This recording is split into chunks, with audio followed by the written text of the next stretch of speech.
Hey gang, what's going on? Oh, Jesus Christ. What's up, Evo? What's up, Art Dominic, Fury Fighter Satellite, Retro Spicer, Shadows, Arcane, Mojo High, Deep Thought. Hi, everybody. Happy Friday. Hope you're doing well. I'm doing good. Happy Friday. Although it's really just kind of another day for me. It's just like all the others this week. Good evening to it. Good to see you. Hope you're all doing well. I am doing good. I am doing fine. I had a nice day. Doing red, huh? Alright. Oh my god, hang on.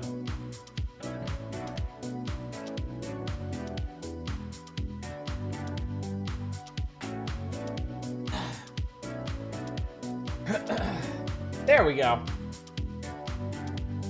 Good evening, Darren. Good to see you. Very special Friday for you because it's a Saturday. Saturday is the new Friday, I guess. I have Rome Total War ready to go. Like Stronghold. I am trying to get back into Total War games. I've been playing Total Warhammer 2. And it's been good. It's been good. Playing the intro campaign, the suggested pseudo tutorial campaign has been very helpful. Total War I should try because I would like the Crusader Kingsy aspects of it. It's not the macro stuff. Yeah, I think the later you get into the series, the more the crunchier the macro stuff gets. Early on, it's really not very substantial at all. But they do eventually... It does eventually get a pretty strong management bent to it. So, and like Total Warhammer has like a real story thrust to it. Like your concerns are kind of less about just managing your settlements and more about like following the flow of the story. But yeah. Been playing around some different RTSs a lot when I buried neck deep in Elder Scrolls games. Love them. Yeah, I've been playing, I should clarify. I've been playing a tiny bit of Total Warhammer 2 when I haven't been pouring just dozens of hours into Rogue Trader. Because I have been pouring dozens of hours into Rogue Trader. I think I'm coming up on 60 hours now, and I'm still not entirely sure I'm halfway through the game yet. Because I'm still in Chapter 2, and like I see the end of Chapter 2, but there's at least 2 more chapters, possibly 3. So. Not dwell, sorry about it. Oh, thank you, Spice. Yeah. It's fine to dwell on it, honestly. It's a little hard not to. I've been working on it. But yeah, it still feels weird. It's gonna be a rough adjustment for a while, I think, so. But I appreciate that. I appreciate the sentiment. Oh, Eva, did you miss that? For anybody who missed it, for anybody who's missed it over the last couple of nights, I got laid off on Tuesday. So I am currently fabulously unemployed. So I've been occupying myself the rest of this week applying for lots and lots and lots of jobs. So I'll keep you all appraised of how that's gonna go. Think of all the games you can play. Yeah, I've made significant progress in Rogue Trader. So there's been I can't say it hasn't had its advantages. Do you feel committed to the 24/7 sweatpants lifestyle yet? If I didn't think it would send people screaming for the hills, I would show you what I'm wearing right now. But yes, I'm basically in like a sweatsuit right now. I've got a pretty cool shirt on, but yeah, I got my hoodie, I got my sweatpants. I am super comfy right now. It is lovely. Also, good evening, Bulwark. Good to see you. Thank you, Fury. I appreciate that. Good evening, Zem. Good to see you. Yeah, I mean, we'll see. All I can do is hope for the best, and I do have. I am in a good position where I have lots of options. So I'm not. You know, it's scary. The uncertainty is very scary, but I'm not like I'm not concerned about the well-being of my family, and that's very helpful at least. Shock streamer is actually wearing pants. It's true. I am in fact wearing pants. I'm not going to show you to confirm that. You're just gonna have to take my word for it. But I would encourage you to, because letting your mind wander elsewhere is, well, down that road lies madness. Be weird if you came to stream in a suit. I could be like that the report of the week guy. Just show up to all my streams in like a 3-piece suit and like carefully cropped hair if I had enough to crop. And just be like weirdly stilted and awkward about everything as if I'm not already.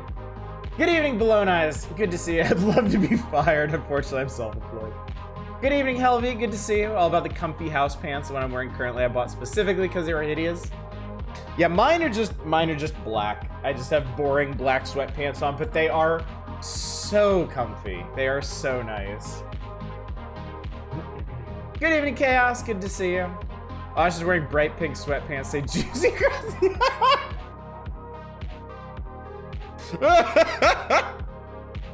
That would be amazing. That's actually somewhat tempting now. Good evening, Drake. Nell, good to see you. Remind of a streamer did bathtub stream for charity entirely in a 3-piece suit and just doing goofy slapstick. If you had a suit. Oh, I have a suit. It doesn't fit very well anymore. So it would kind of be funnier in that. That's how you do the hot tub meta, yeah. It's like a Mountain Dew colored tie-dye. I wasn't even in the market for some new sweats. I was like, I need these. So you play a lot of strategy games. You consider changing careers into a micromanager. I could never be a micromanager. I couldn't bring myself to do that to people, I don't think.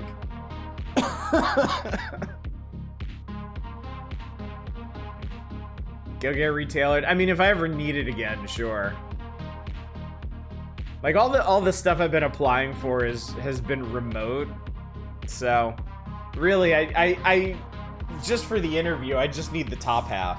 As long as I don't have to stand up or anything on camera, I don't have to worry about those pants ever again. Follow streamers, a philosophy teacher. He comes to stream with a new tie every day, has a massive collection. I'm sure that can be very gratifying to the right sort of person. I actually like dressing up. I've always enjoyed wearing a suit, honestly. I don't find them uncomfortable. I like the way they make me feel more sophisticated and put together than I will ever actually be. But yeah, I just don't have a reason to wear them anymore. Just send enough Slack messages to someone eventually, instead of canned lines, and start returning jokes.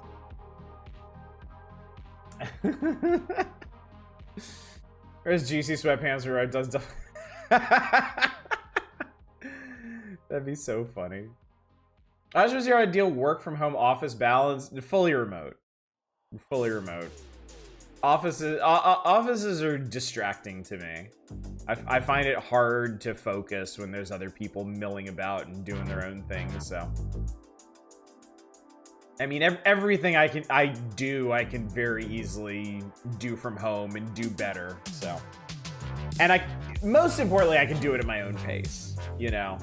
There's always that background radiation of knowing somebody is watching you in an office and they might not understand the way you work. Whereas at home, I can take breaks when I need to, I can decompress when I need to. It's just so much better.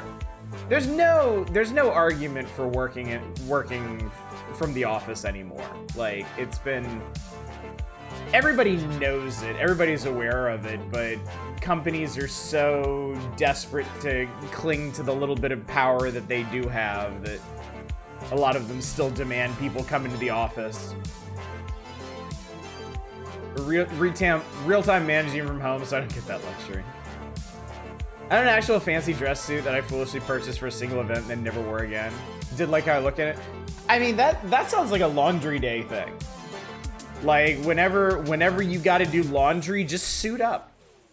Just like the opposite of casual Fridays. Like suit up Saturdays or something. It could be fun. And without pants, yeah. Even better. Even better. Wear the top half. Get all dressed up and then just let it fly free below. That's a stupidly smart idea. I mean, that was basically college for me. I would put off doing laundry for so long, I wouldn't have anything left but my dress clothes. So I would just be mysteriously well put together on the weekends. Only because I didn't wash any of my other clothes. Suit up and half-mast. Oh my god. Oh my god. Heard a reason companies want office workers commuting into an industry boon to gas and automobile industries. I mean, there's on the corporate side, there's a lot of reasons to call people in the office. Like, you signed a 10-year lease on your office space and you don't want to break it or let it go to waste. So you drag your poor hapless employees in just to fill an otherwise empty office. My point is, none of the excuses are good. There are no good reasons for people to work in offices anymore. And we know this because we all worked from home for 2.5, 3 years. And it worked fine. And all the companies ran fine and nothing fell apart. But corporate gonna do what they do. Because the lease is pretty much sunk cost. Yeah. Yep, unfortunately. But I digress. I don't have to worry about that shit. For the short term, at least. I can enjoy lounging around here all day, applying for jobs and playing games when I run out of things to apply for. So, first, my mom lived in a remote work area, 3 to 4 4-hour total commute a day for 30 plus years. Woof. Yeah. It's rough. Anyway, chat, not to cut things off, not to cut the conversation short, but we are here on a mission. We do have something to do tonight. Y'all have very graciously filled the wheel before you with RTSs, and I am here to honor your sacrifice of dragon coins. So, let me talk about the schedule real quick, and then we'll start talking about the games and get to the actual gaming thereof. So, tonight, of course, is the RTS wheel. Tomorrow night, of course, is the power hours. We should be finishing. We should be finishing the September 1994 issue of Nintendo Power tomorrow night. At least that's what I think. Good evening, Dave. Good to see you. Yeah, y'all don't need to remind me. I took care of all that yesterday. So I'll be fine, thanks. No stream on Sunday. I don't stream on Sundays. And then on Monday, we're going to be We're getting back to RTSs. Getting back to RTSs tonight. We're getting back to RPGs on Monday. We're going to be starting with a democratic playthrough of Illusion of Gaia, which is showing up in the next issue of Nintendo Power. This one's going to be a rare either-or situation. If y'all want to do a full playthrough of Illusion of Gaia, great. If you vote it down, we're going to swap over to Final Fantasy III on Super Nintendo, which is Final Fantasy VI. And we'll do a democratic playthrough of that. And it's going to be one or the other. If we do Illusion of Gaia, we'll put Final Fantasy VI aside for a while. If you vote down Illusion of Gaia, I'll let that one go for the time being, and we'll focus on Final Fantasy VI, unless you vote that one down, in which case, there be dragons. It's the Wild West. We'll see what comes after that, so. That's the plan. Oh, and next Friday, 1 week from tonight, is the January Community Night. It's gonna be show and tell night. people put up a whole bunch of neat games to look at. So many that I can't guarantee we'll actually get to all of them, but I'll get to as many as I can. I suppose if you want to add anything else, like if you haven't contributed to the January community night, you still have the chance tonight. I'll cut it off after tonight's stream. And then spend the rest of this weekend getting as much of that stuff actually working as possible. I like how mentioning Final Fantasy 3 as Final Fantasy 6 has sort of become a running joke. I can't help myself. Like, this is like a streamer brain thing. Once you get adjusted to saying something a certain way, you're stuck. You just do it forever. It takes too much brain power to break back out of that mold. I'm honestly a little like impressed with myself that I was able to get away from the whole like, we'll be playing Final Fantasy 3, what we now know as Final Fantasy 6. I was at least able to vary it up that much, but I can't not mention the Final Fantasy 3 to Final Fantasy 6 connection. And it's because, inevitably, without question, if I stopped mentioning that, the very moment I did, the very moment I was like, yeah, we're gonna play Final Fantasy 3, somebody's gonna be like, the NES one? Like, it will just happen. It's guaranteed. So I have to clarify. I have to clarify every single time. It is non-optional. We're going to be playing Final Fantasy 3 on Super Nintendo, what we now know as Final Fantasy 6. We could just say 6. No. No. Because the version I'm going to play is not Final Fantasy 6, it's Final Fantasy 3. It's the Super NES Final Fantasy 3. I'm not going to be doing the pixel remaster or whatever. Can you get an option to switch to the NES Final Fantasy 3 if enough Dragon Clones are pulled? No, because I don't like it. There may come a time on this channel where we actually do take a swing at the original Final Fantasy 3, but it's not going to be anytime soon. The NES one! Those 6 seriously all sound like a bunch of idiots. What else is new, Eva? Jesus. Oh, God. Anyway. We have an RTS wheel ahead of us.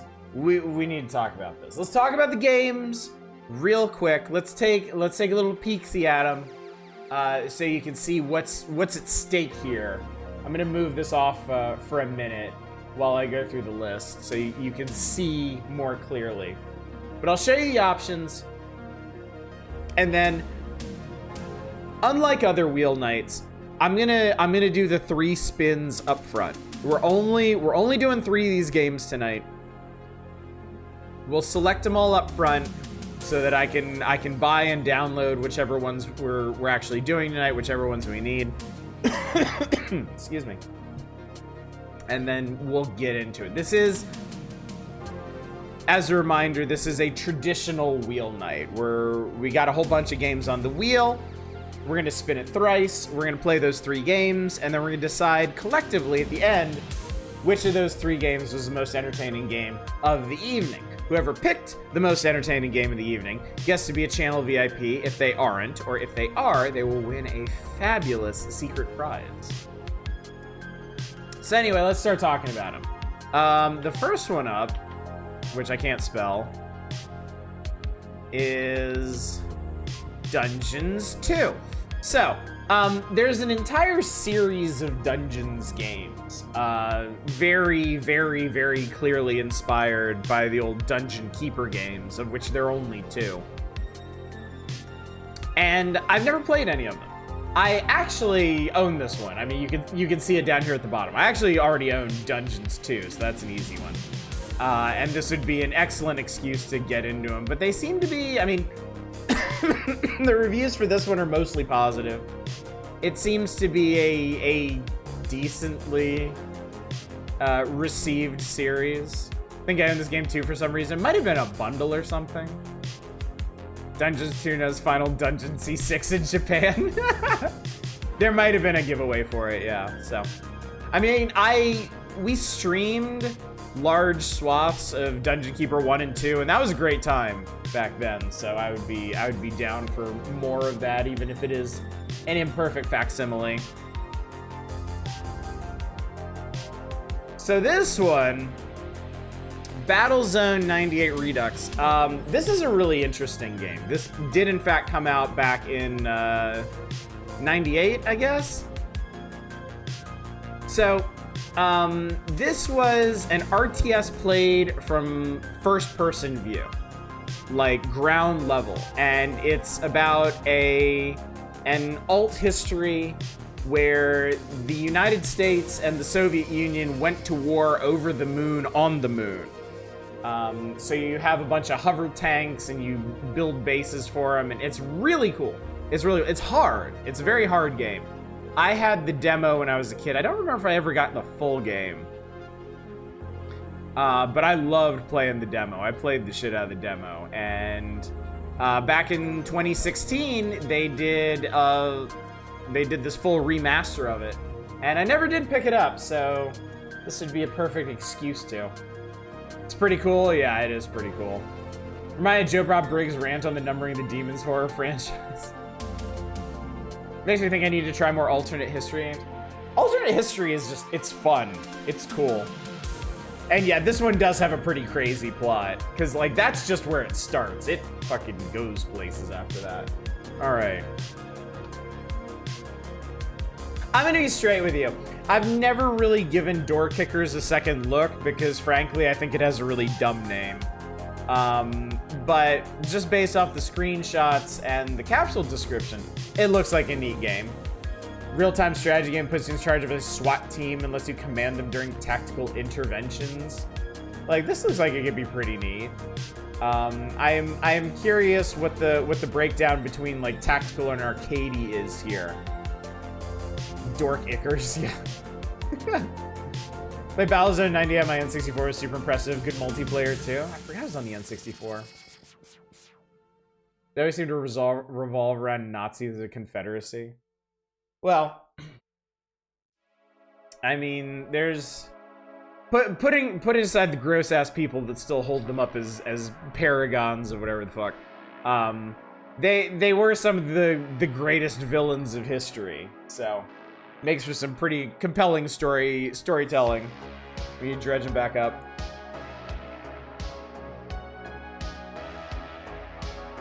Warfighter versus Door Kickers and stupidest name, you know. I'm loving the SWAT 4 revival genre going on here. Door Kickers is hard but hilarious. What's up, man? Good to see you. Maybe down yet another Night Auditor. Oh, good luck with that.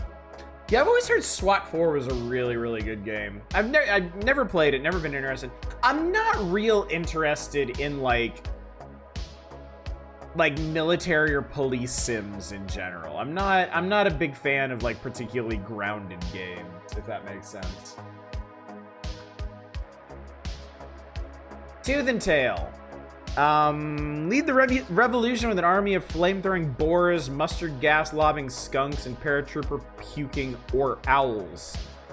Real-time strategy game featuring critters, I guess. I do like the art style of this one. It looks pretty neat, so. But other than that, I don't know much about it. Came out back in 2017, has very positive reviews. Critters are neat. Tooth and Tail is under $10. Tooth and Tail is $3. Almost everything on this list is significantly under $10. I think the only one that's close is Thronefall. And Thronefall looks like my vibe of a game enough that I don't care. Alright, people are gonna have something to say about this one. Dawn of Warhammer 40k Dawn of War was requested. Not the first one, not the second one, but the third one. Straight up, I don't know a whole lot about the Dawn of War games. I own the first one and I've never played it. I remember seeing a friend of mine play it ages ago and it looked cool. Like, you know, it's a 40k RTS. Like, And I remember watching them play it. It was all based on like control points and stuff. It seemed cool. It seemed like a neat idea. And then Dawn of War 2 came out, and it seemed like, you know, people were not as receptive to it as they were for the first game, but they still seemed to like it. And then this one, people were pissed about this one, and I don't know why. I don't know the deep lore of why Dawn of War 3 is so derided. Mixed reviews are a good sign. Seems quality. Mixed review jump scare. Dawn of War 3 is one of the most infamously, bafflingly awful sequels in RTS history. Dawn of War 1 is very good classic-ish RTS, big base building. Dawn of War 2 is very good small squad action RTS. We'll care for bases. Dawn of War 3 is in a bad spot between the two. I gotcha. Okay. Interesting. Ever play Company Heroes? Dawn of War used that system. Okay. Yeah. So you remember an old 40k turn-based strategy game that's based on Epic 40k? I don't remember that. I do not know. Dawn of War 3 made a lot of stupid design choices for the esports crowd. Oof. Oof. Well, if the whims of the wheel give us this one tonight, we can find out for ourselves. The paradoxically less complex sequel. Has there ever been an RTS that cared at all about the ethics of war? That's a pretty decent question, I guess. It always makes me... It always makes me think of the Advance Wars series. And how it treated war... Where like... like, the original Advance Wars... is like, wow, war is super fun and cool. And then Advance Wars 2 is like, war's still pretty fun, but we probably shouldn't forget about the human cost of war and the impact it has on society. And then Advance Wars Dual Strike is like, nah, fuck that shit. War is awesome. War is like the best thing ever. And then Days of Ruin comes out, and it's just like, war is awful, the human race is awful, everything is awful, just give up now.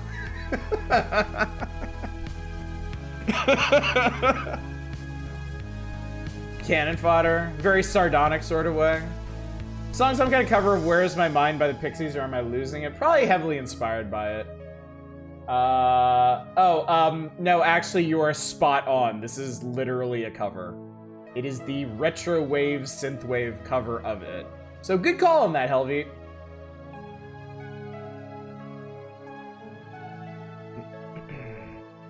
Consider Stellaris an RTS. It kind of deals with it a little bit. I don't consider Stellaris an RTS. I think 4Xs are pretty well separated from RTSs. I think the RTS element is about the actual combat itself. You know, you are not managing, you're not micromanaging fleets in Stellaris outside of just putting them where they need to be. The Fest does, and I almost requested. I mean, I wouldn't have argued with that. To be fair, I wouldn't have argued that, but when I think of an RTS, I don't consider Stellaris an RTS, because to me it comes down to the combat itself, and Stellaris is just kind of blindly mashing stuff together with just a tiny bit of like high-level maneuvering.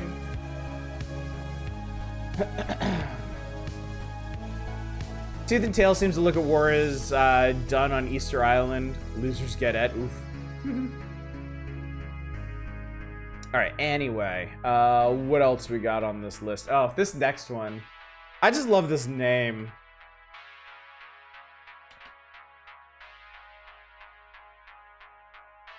Annihilate the Spance.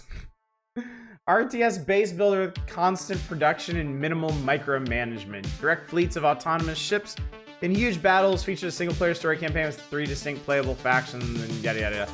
Sounds kind of like maybe a spiritual follow-up to AI War. Like, that was AI War's whole thing, right? It was just, like, cranking out an absolutely silly amount of units and maybe micromanaging them, or not really, just sending them out to fuck up whatever it is you need to fuck up in that game. Eddie alert! Jesus Christ!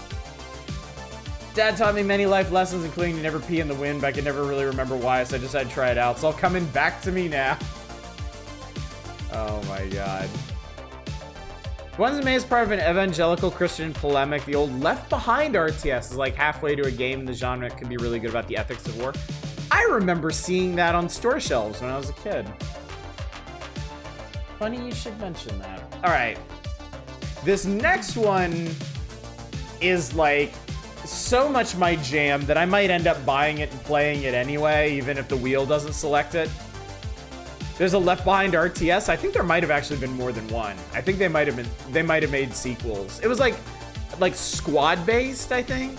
It was like squad level tactics, but it wasn't RTS, yeah.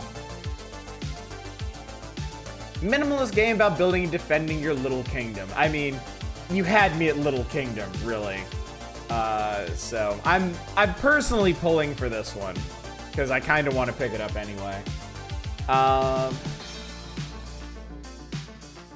There are 2 Battlefleet Gothic games on Steam. I have this one. I played it back when it came out. It was pretty good. It was pretty fun. I will warn you up front, we may have to take a mulligan on this one if the wheel selects it, because you might notice the recent reviews are mixed. I have heard that this game does not play nice with modern systems, and I think the developer is defunct, so it hasn't been updated in a very long time. So if it don't run, we'll have to do a remedial spin. I hope it does though, because it is good. Like it is a solid game, and I do enjoy it. But I mean, if I was smart, I would have tested it out before the stream because I already own it. But chat, this is me we're dealing with, so we'll just be left in suspense for now. Next one's called TFC, The Fertile Crescent. It's a captivating reimagining of classic base-building RTS, inspired by the epic struggles of growth, advancement, and conquest in the cradle of civilization. This one's pretty indie. It does not have many reviews, but again, this looks like very much my jam. This looks like my kind of aesthetic, my kind of scope. So I'm kind of hoping we land on this one too. Bounced off AI War pretty hard. It did look like there were some interesting ideas underneath. Yeah, same. I think I have both the AI War games actually, and never really been able to get very much into either of them. AI War is almost impenetrable. They're going hard into guides. Liked AI War 2 better.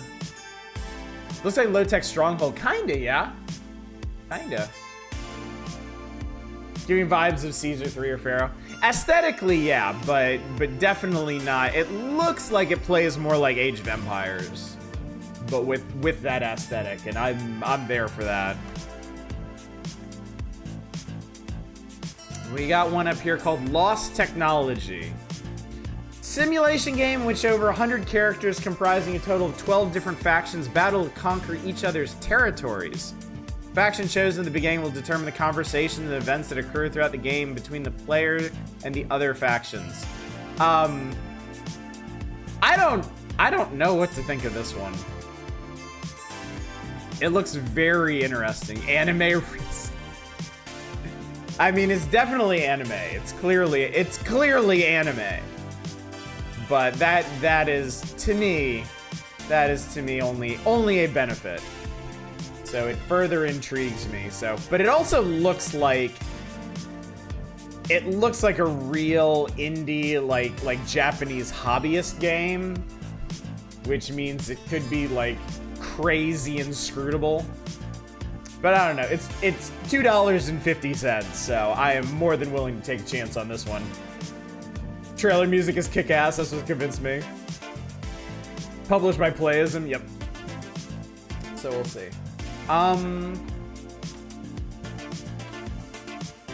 Homeworld. Who remembers Homeworld? I certainly remember Homeworld. I loved Homeworld, even though I was garbage at it. I mean, I'm garbage at RTSs, so that comes as no surprise, but I really wanted to be good at Homeworld, and I wasn't, and it made me sad. But hey, the remastered collection is $3.50, so good time to pick it up and see if I can stop sucking at it for once in my life. Weird genre question, would you all count games like Commandos or Shadow Tactics, Blades of the Shogun as RTS games? I would say yes.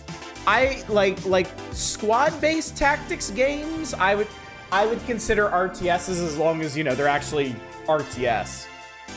Like I said, to me, the whole definition of RTS or turn-based tactics or whatever is in the combat itself. Like, are you micromanaging units in real time? And like Shadow Tactics, absolutely. Commandos, absolutely. So yeah, it's not a huge, like, base building is not a requirement for an RTS for me. Like large scale army management is not a requirement for me. You know what? Technically, yes, I do agree with $10. Baldur's Gate is an RTS. I was wondering about Majesty or Kingdom games. Majesty is 100% RTS. It's an unconventional RTS, but it plays just like an RTS where I know what I just said, but you're still influencing units in a very similar way as you would a regular RTS. Ogre Battle, like the original Ogre Battle on Super NES, is definitely an RTS because you're dealing with all the unit movement there in real time. Kingdom games, I want to say yes for Kingdom games. They're structured very differently, but yeah, at their core, you're still basically managing an army in real time, so yeah. Yeah, if there's turns, not an RTS. If there's real time with pause, that's where the line is. I would agree with that, yeah. Yeah, Majesty is an RTS where your control is almost entirely on the base building recruiting side. Exactly, yes, exactly. Isn't Ogre Battle turn-based? Tactics Ogre is turn-based. Ogre Battle is not. Ogre Battle is real-time. Today in GPG chat, we finally settled the debate about whether genre names are descriptive or proscriptive. All right, one more game, chat. One more game on here. Oh, Infested Planet. Infested Planet. Command a team of 5 elite soldiers against an alien horde of 100,000. Surrounded on all sides, you must outmaneuver and outsmart the enemy. Never seen this game before. Don't know anything about it. Could be cool. I don't know. 100% of this game. Damn. All right. Well, there's a vote in its favor, certainly. Also, Steam wants me to know that it's similar to They Are Billions. That's a plus in my book. Used to be based on some Flash game. Is really fun. Some of the best ideas for games have come from Flash games, frankly.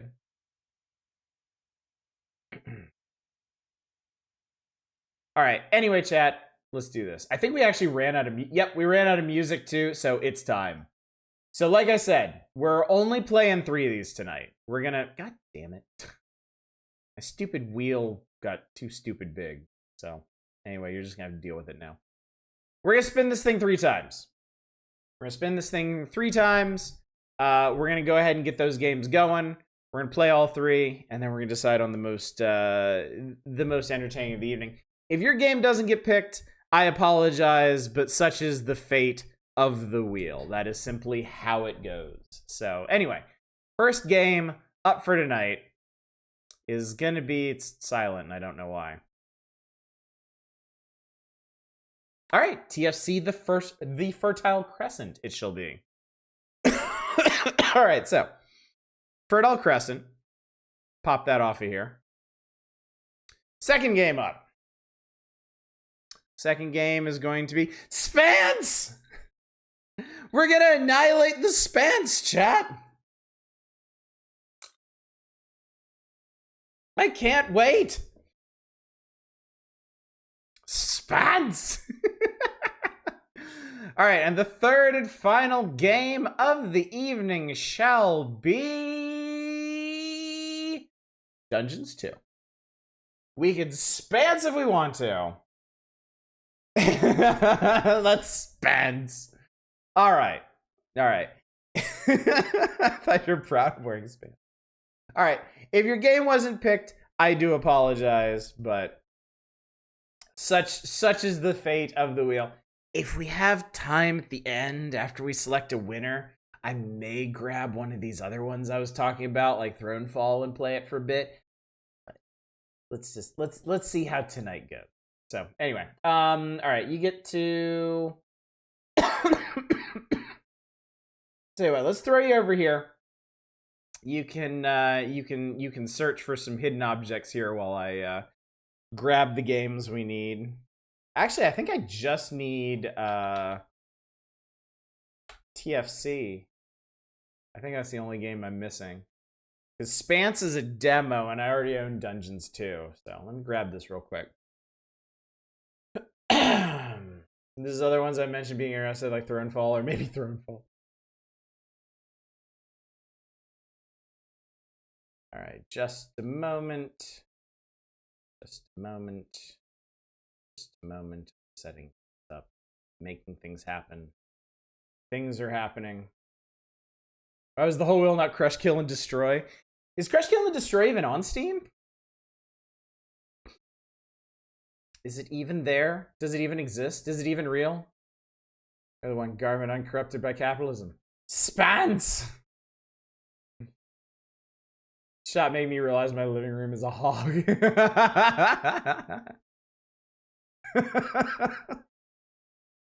Crush, Kill, and Destroy is absolutely on Steam. So it is. And it's only $4.50. And it's in the real-time strategy fest. But nobody requested it. So there we go. So it be. All right, add to Zavil. All right, chat. Let's get going. Let's make this happen. That was Crossfire, not the original. Well then. All right. First game of the evening.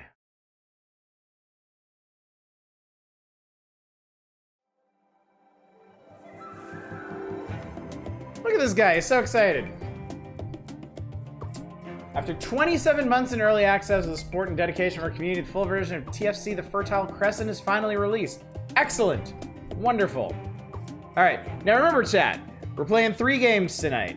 I want you to evaluate them for their entertainment value. We are not picking the best game, or the worst game, or the funniest game, or the weirdest game, or anything like that. We are choosing the most entertaining game between the Fertile Crescent, Annihilate the Spance, and Dungeons 2.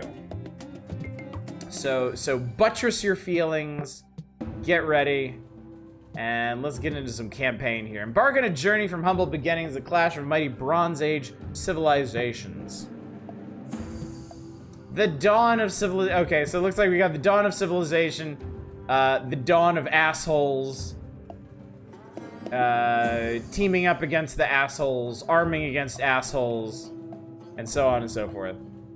Thinking of if I nominated Jagged Alliance 2, technically that is turn-based. Real-time until you hit combat and XCOM style AP based. Out of curiosity, is Jagged Alliance 2 in the RTS Fest? Because if it is, you absolutely could have. Alright, in the ancient heart of the Fertile Crescent, your tribe has embarked on a sacred journey to establish a thriving society. As the sun rises on this land, you stand at the dawn of a new era. Your goal in this mission is to settle your tribe and lay the foundations of a basic economy. It's a daunting task, but the first step towards greatness. Well, since we got red background going, let's be red colored. Dawn of Assholes, my favorite Warhammer game. I mean, it's not wrong, is it?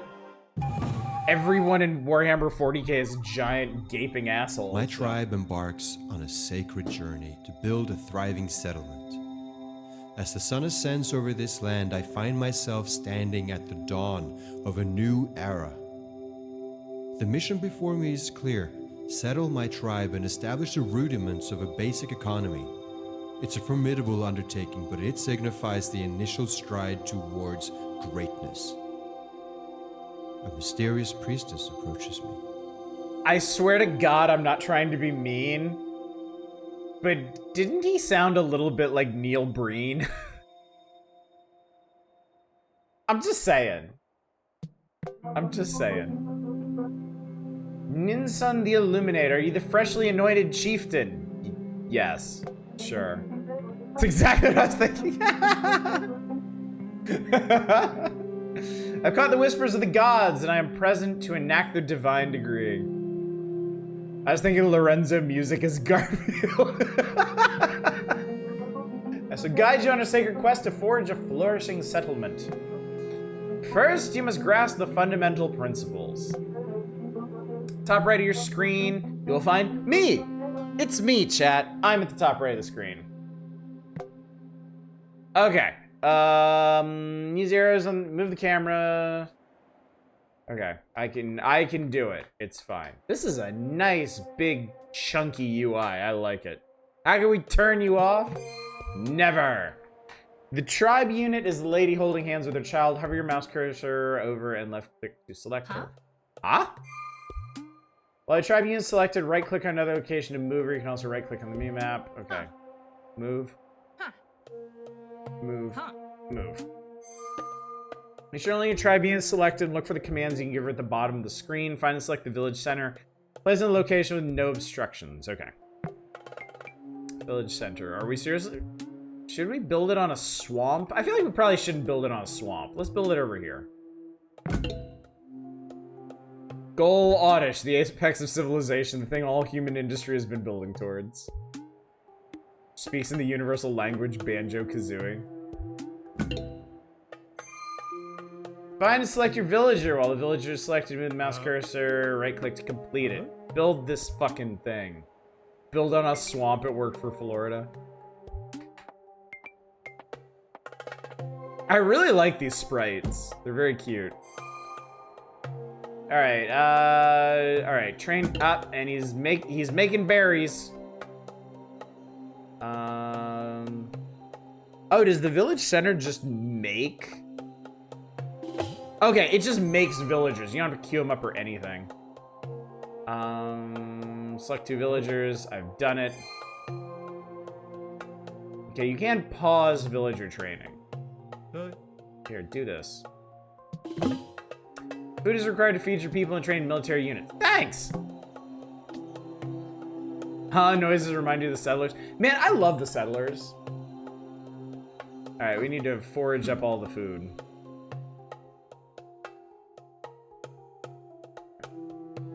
It's okay, then queuing units and upgrades is the part I like the least. I wonder if I can give them like a default order. Oh, I think I can. Oh, I think when they make this new villager, he's gonna get his ass right to work. Yes! Excellent, I love it. Eat your heart out, Age of Empires.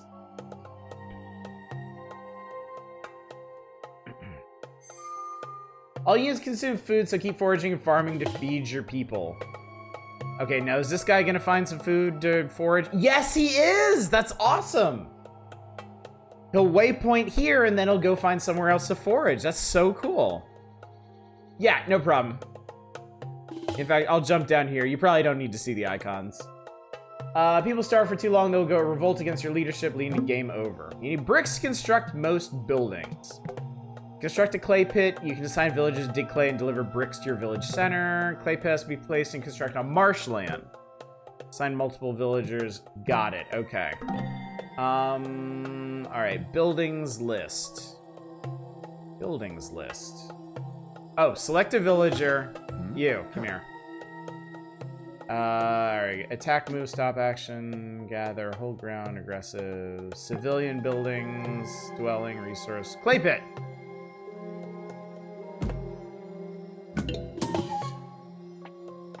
Okay, construct more dwellings. Okay, can we actually construct dwellings right now? No, I don't have the pieces for it. Okay, I'm I'm gonna send everybody over here to do bricks.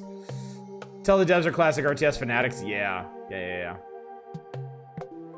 All right.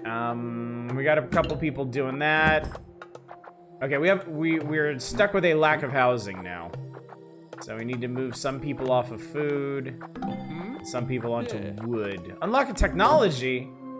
Masons, improve wood cutting, farming. We'll do masons. That sounds good to me.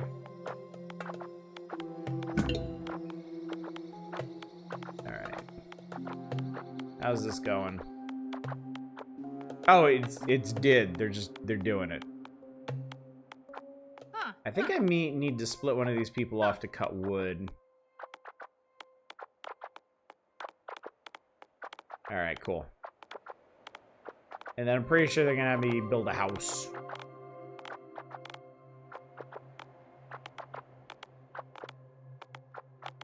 There. That's food surplus level. Knowledge generation. Baby generation. You should have a basic economy set up. Make sure you always have enough villagers collecting food to avoid starvation. You need sufficient housing. Train villagers. Yes. 10 villagers, 10 capacity.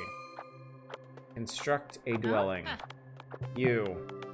I demand dwelling. I also love the way they lay down when they're building things. I don't know why they do that, but that's really funny to me.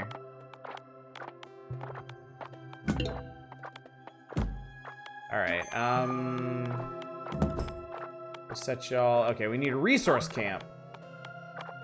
Where your villagers can drop shit off. Resource camp. This doesn't seem like a very good idea, honestly.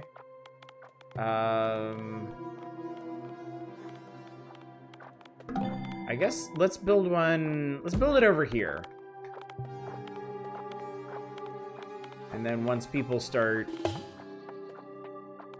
Yeah, I can actually... start moving some of these folks. Doing that. Here to be the borders of the village. Alright, oh, wait, the resource camp is specifically for wood and... Ah, okay. Alright, that's fine. Huh? You, come here. Drop that off and then come here. Okay, we need you to build a granary. Build that over here. More dwellings! More dwellings? I'll give you a place to dwell. Alright, granary is happening. I see rocks. I bet rocks are important. Alright.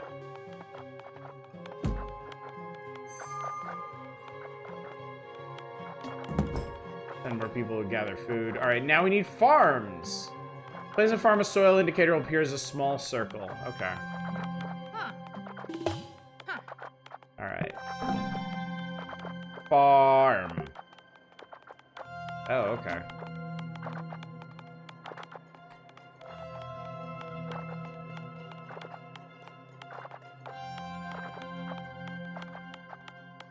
I built some of this shit in dumb and bad places. That's fine. Part of the RTS experience. Actually, no. You keep on with the wood. We don't need as many bricks.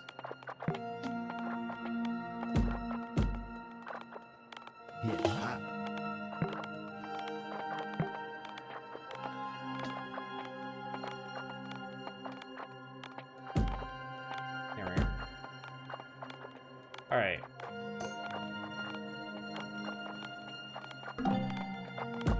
There we go. Each farm will be worked by one villager, and selecting one or more villagers, an indicator will pop up above all your farms. Show which farms have villager working, which do not. Cool. Good. A higher food surplus level provides your village with various bonuses, such as increased villager training speed and knowledge generation. Okay, cool. Gather another 100 food to complete this mission. All right, very well. So be it. So this was very much the tutorial level.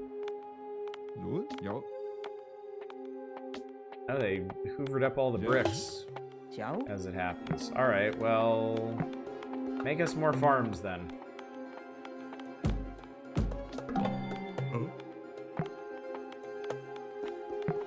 All you folks can farm.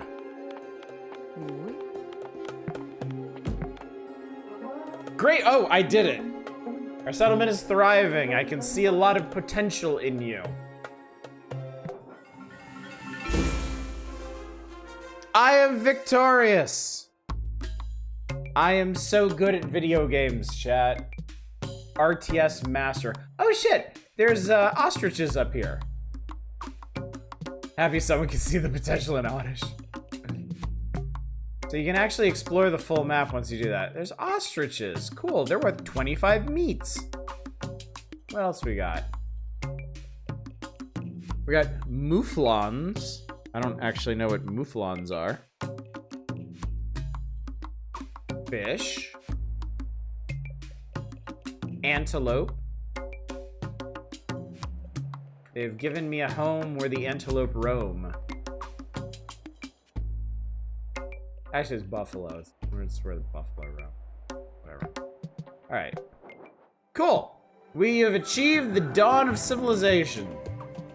Now we shall settle the frontier. In the ancient lands of the Fertile Crescent, your tribe's quest to establish a thriving society continues.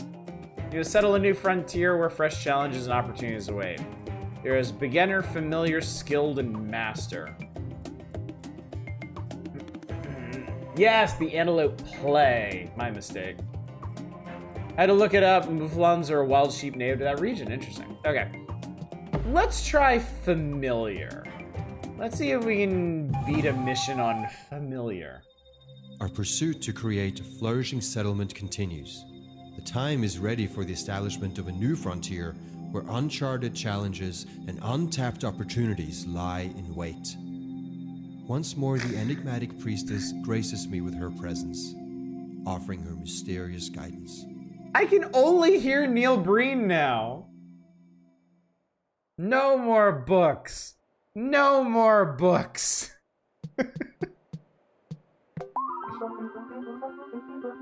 Learn about mouflons from Dominion 6. Nice. See, video games are educational. They teach us so much. The gods have dispatched us unto this bountiful soil. It teems with fresh prospects. Behold the myriad fruits for foraging and the creatures fit for the hunt. Oh, fuck. Well, what do we have here? Whatever you gather, we will take it. Oh, no! Assholes! The mountain nomads descend to pillage and wreak havoc. Choose a fitting location to establish and nurture the growth of our village. Then we will need to ready every villager to aid in the defense of our settlement. The task at hand. Alright, we have militia technology. Unlocking the militia technology can be a good option. It grants all villagers within your village center influence radius, better weapons, and armor. Village center's influence range is the same as vision range. No. Okay, cool. Great. Awesome. Huh. Alright, villager lady.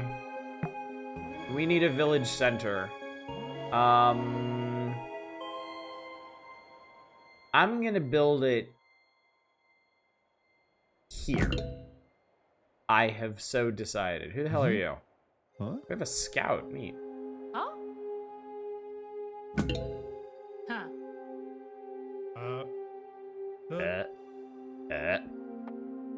Huh. Work. Toil. Huh? Huh. Huh. You get wood, and you peel off, and... yes, we can build a clay pit. Perfect. Clay pit is right there. Okay. Put out everybody on food for the time being, and just have one woodcutter and one clay getter. Alright, train 10 additional villagers and research the militia technology. You lose the mission, your village center is destroyed, your people revolt from starvation, or if you have less than 3 villagers left. Okay. Let's scout. Oh, the evil is to the north. Shah. Shah. Shah. Shah. Make your village center fly if you need to relocate it. I don't think they had that kind of technology. I don't think. Militia technology, time to become the US. Shah. Hun. Ha. Shah. We require more dwellings. Where the fuck is the food? These people are very confused. Build a house. It's not that hard. Do.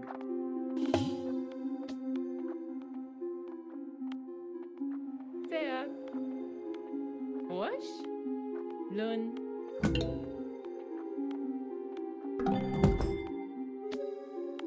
Alright, we need more food.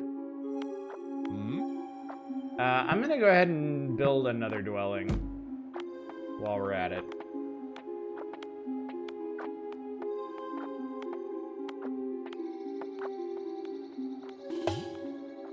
And then a granary, it would probably be wise to put a granary out here somewhere.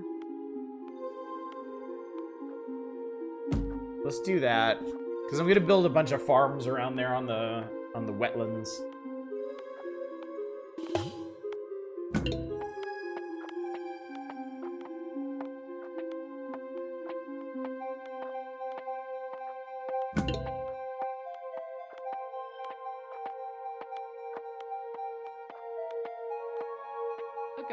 Think you should help with this?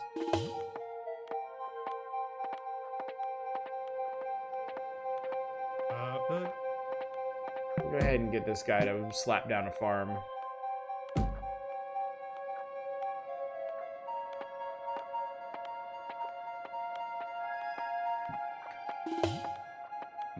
Alright, we're gonna need some additional people chopping wood and getting bricks.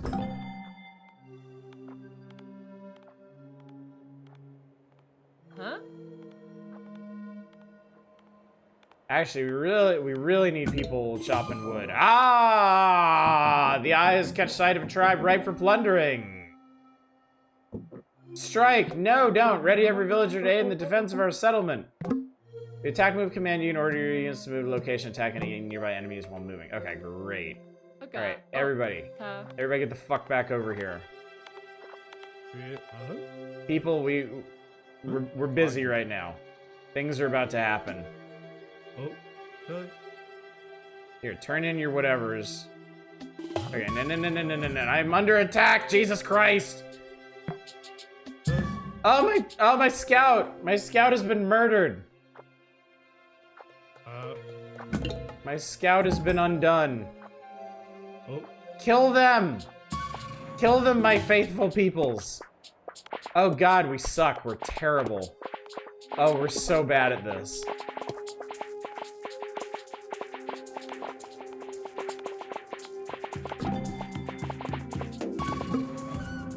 Alright, after battle, it's convenient to tell your villagers to continue gathering the same resources they previously did. Gather last resource. Okay.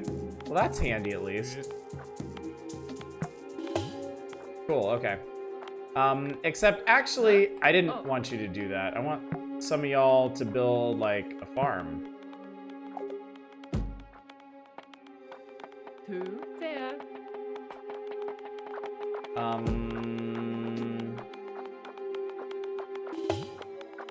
Where did my technology go? Learn. Oops. There.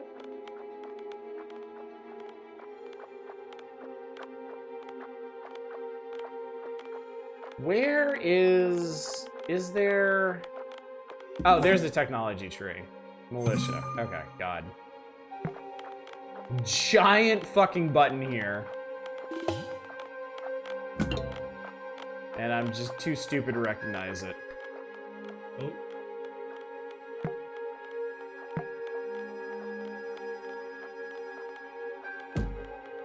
we need maximum farm. Okay. Choppy people. I need you to chop this one. Huh? Huh? Oh. What? Strike them again! What a piece of shit. Why is this guy such a fuckface? I want plow. I want food. Actually, you know what? Yeah, I do.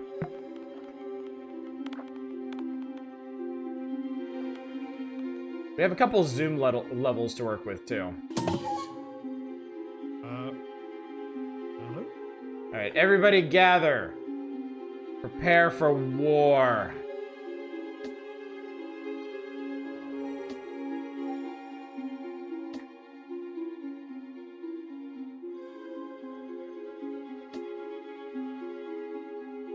Get their asses.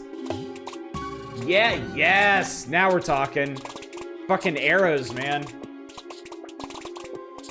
It's so cute, too. I love the sound. It's like they're shooting little Nerf arrows or something. All right, great. Everybody back to what you're doing. Good work, folks.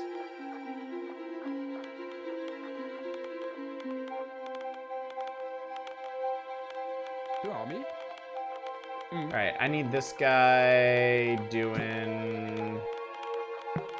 I need you doing up another farm. I need one of y'all doing up another dwelling. Keep building over here. Guy can also build another dwelling.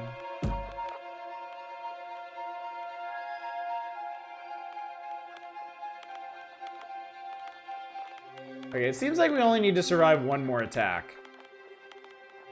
So that's cool. Okay. I feel like the food people are going too far afield. Oh yeah, I can get plowing again. I can get plowing now. Yes, excellent, good. Thank you. Thank you for the reminder. Go back to what you're doing. Man, that go back to what you were doing button is so nice. That is so, so nice.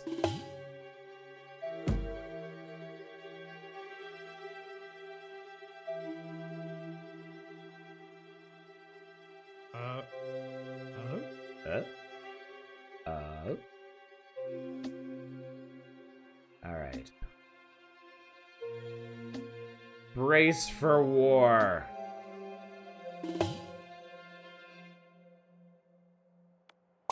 Kill.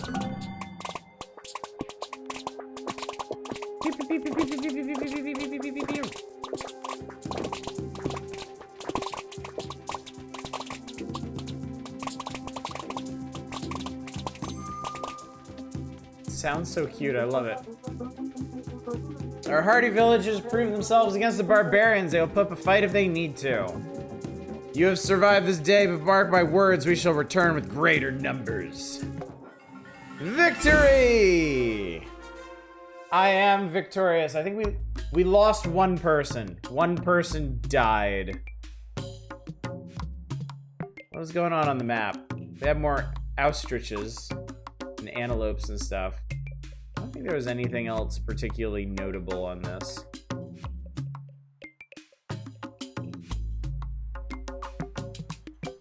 All right, let's do one more.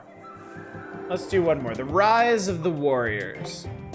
The sun rises on the lands of the fertile Crescent. You find yourself in the ancient age once more. The mission demands that you fortify your settlement with defensive structures, while forging a formidable army of slingers and light axemen to confront and eventually defeat neighboring tribes that pose a threat to your progress.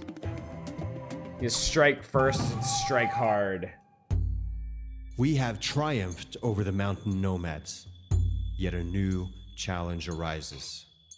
It appears that the neighboring tribes also seek to settle in these fertile lands.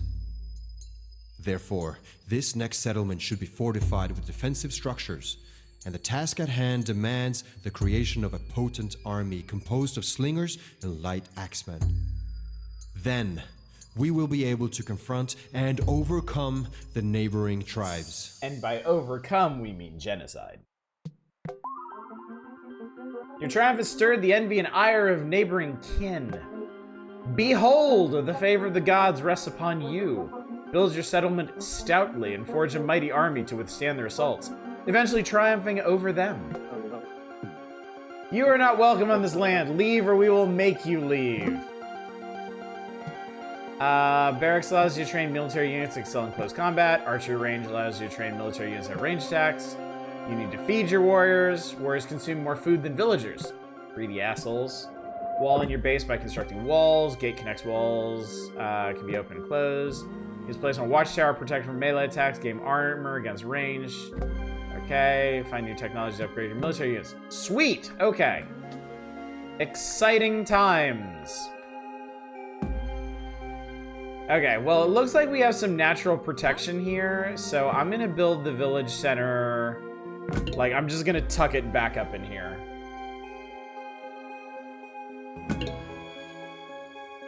Okay, let's get to building, and then fooding, and then we'll see what we do from there. Shah.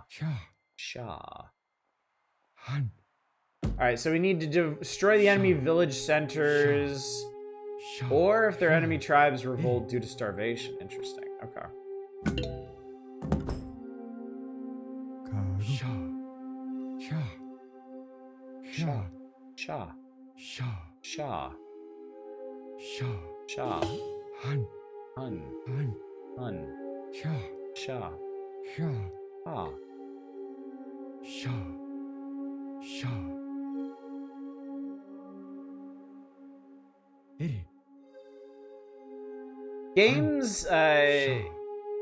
Games like Age of Empires and this would totally have you believe that human society was built entirely on the back of berry bushes. And you know what? Maybe it was.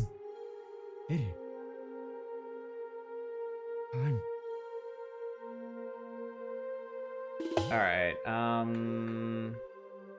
alright, we got wood coming in.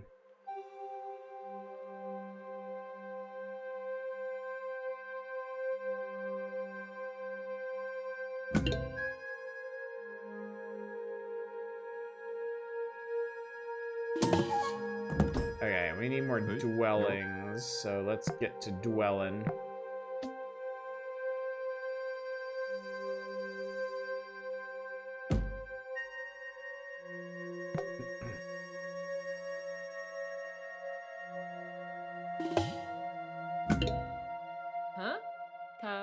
Grab you, and let's do up a clay pit here.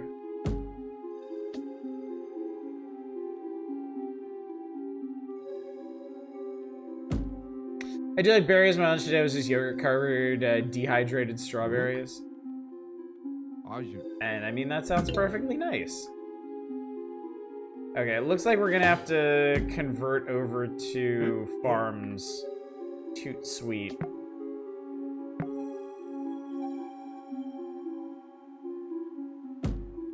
So let's get to doing that.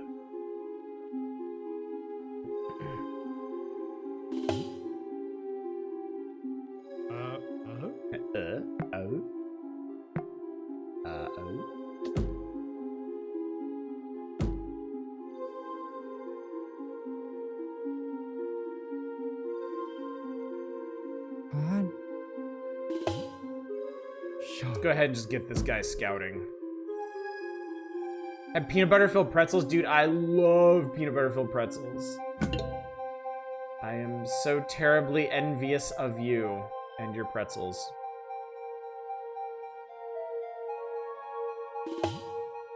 What? Lun.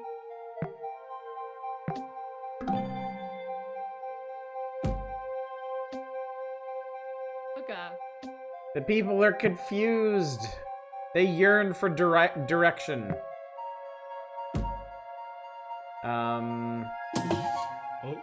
I'm gonna say we need more wood. Actually, one of you, pop one of y'all out to build a dwelling. Add a bag to the care packages and have they stay in nugget form. Too kind. Truly too kind. You come here. Low on resources.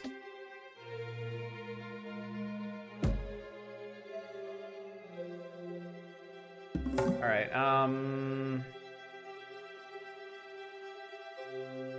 honestly, I want to do plow first. I don't think we're going to be attacked by anybody. Shaw. Also, we can get rid of this. I know what the objective is. I'm not stupid. Oh.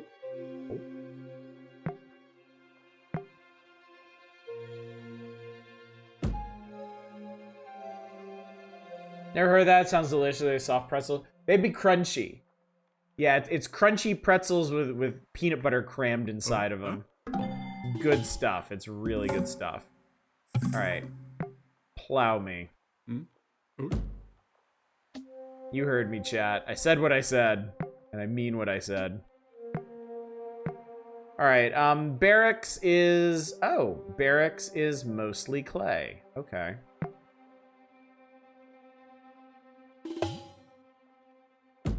Go ahead and drop a barracks there. Oh, Need to borrow you for another firm.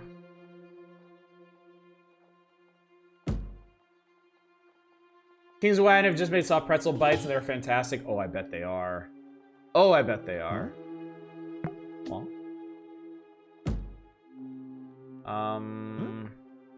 Yeah. Yeah, get to work. Cut them trees. Ugh, dwellings!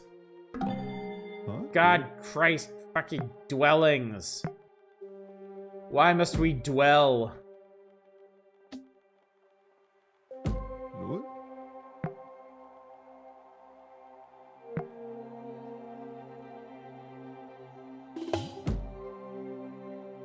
I don't know how concerned I need to be about spacing out my my stuff. Doesn't seem to be a big deal. Uh-oh, I see a farm. Sure.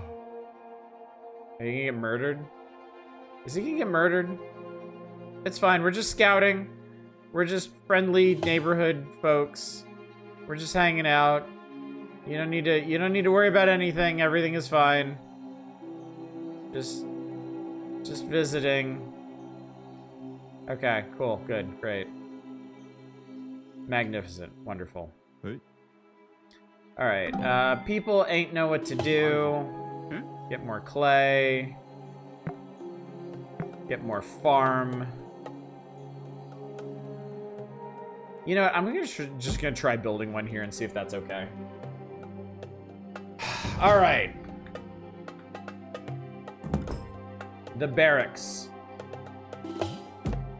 Alright, we got light axemen coming up.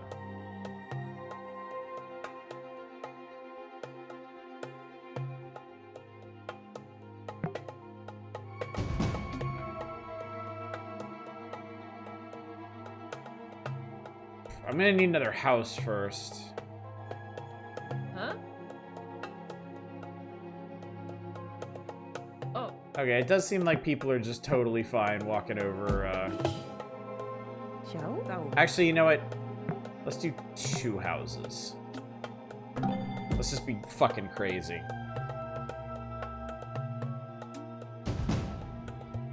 Because, yeah, we just need food and houses for these dudes.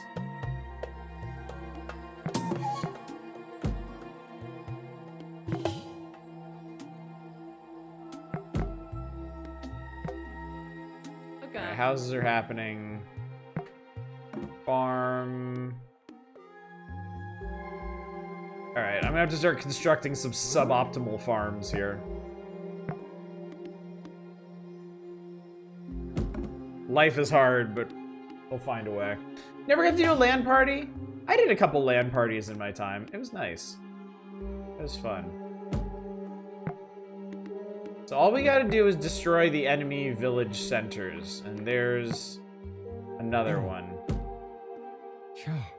Shaw. Okay, so there's 2 village centers. Your people are what? Oh, my people are starving. Oh. Well, don't do that. I'm under attack! Oh, my scout's about to eat it. It's fine, everything's fine. Everything will be fine!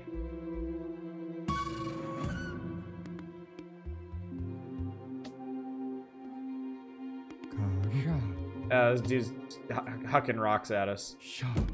Alright, he's dead. What are y'all doing up here? What's the plan here, folks? Alright, get your asses over here.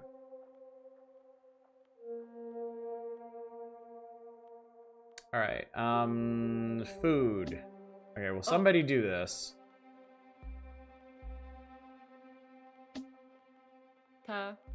Okay, I gotta just select one of them. Okay. How many more farms can we get?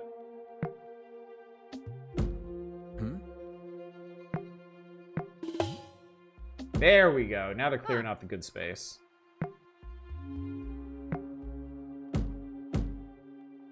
Helpful. Useful. Good. Archery range. We also need to be capable of shooting dudes. Okay. Alright, I'll send one of you over to the clay pits. I'll have one of you build another dwelling. And the rest of you... Oh, the village center's making more people. That's what's going on. And these people don't know what the fuck to do with themselves. Actually, no. Changed my mind. You get to be a farmer, too. Everybody gets to be a farmer. We need... Okay. I think we can actually cease villager production. I think we are maybe over-invested in villagers at the moment.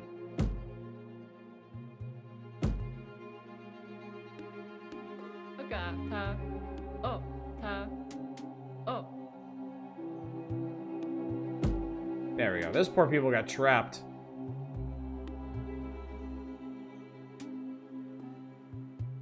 Kill him! Oh man, we got a lot of... Alright, elite axemen. We'll do militia too, if they are actually going to come over here and cause problems. Alright, his ass is dead. Alright. Axes mans. We also need slinger mans.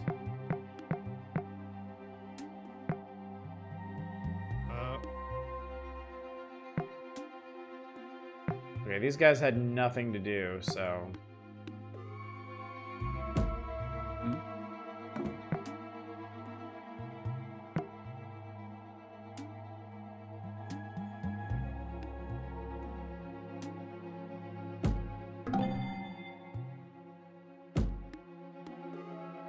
Farm, farm, farm, farm, farm, farm, farm, farm, farm.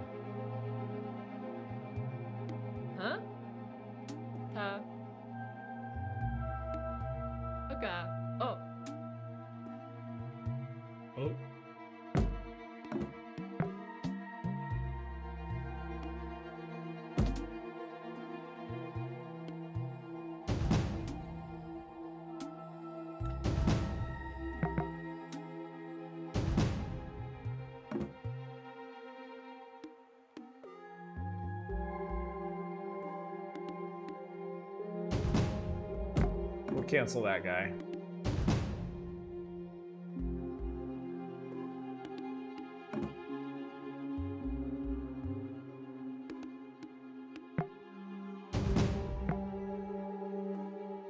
Okay.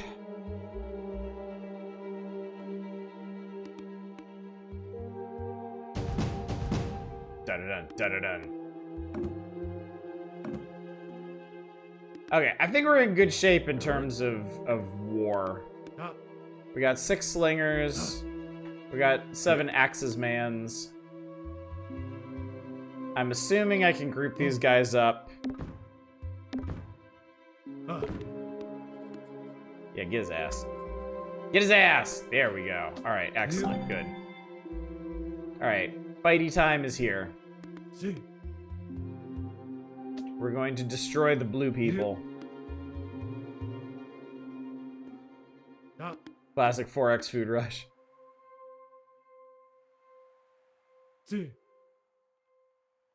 Alright, hopefully I've sufficiently invested in my military.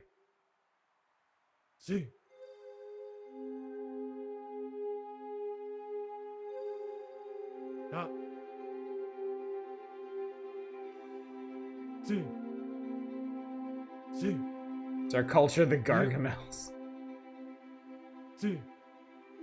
Destroy!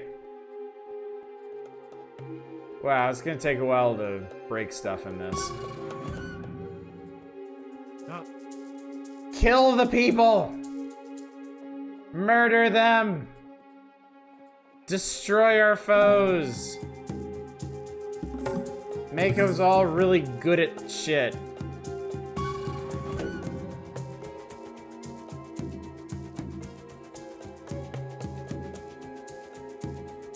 They're going through my axe guys real fast.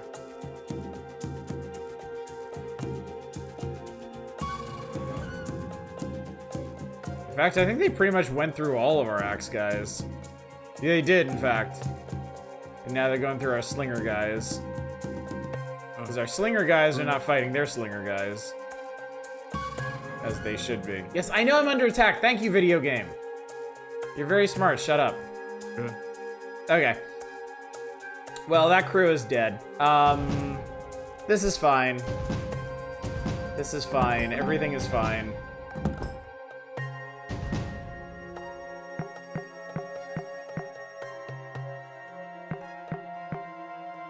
Alright, we'll make a bunch more dudes. Huh?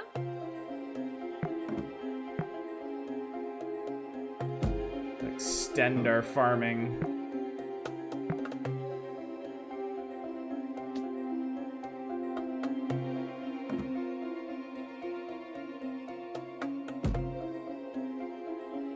Okay.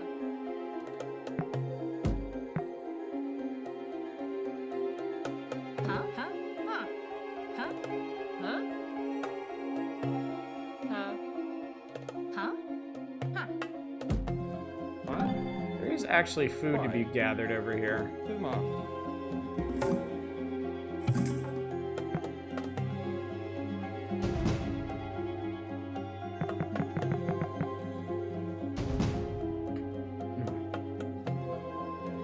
Makes me appreciate that Populous had no Populous had no civilians as braves.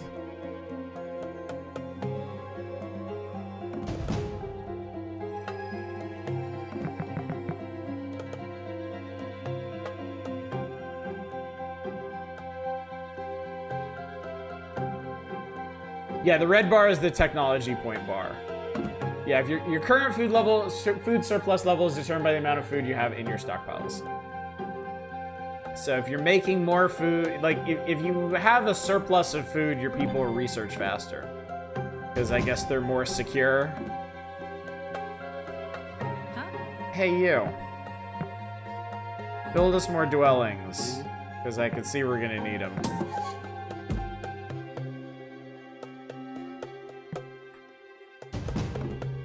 I need 4 more of each of these guys.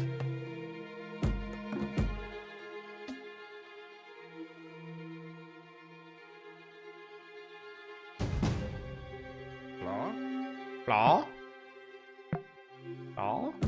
Huh?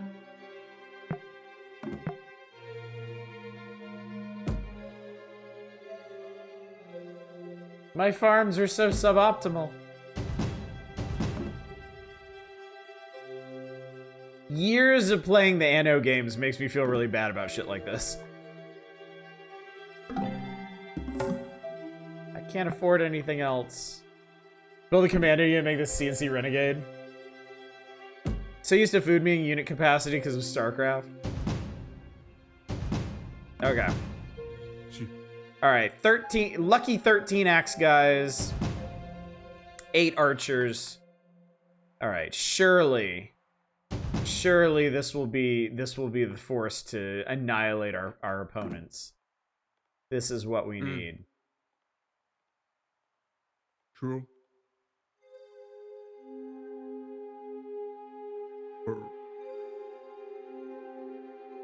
See. We shall bring ruin to our foes.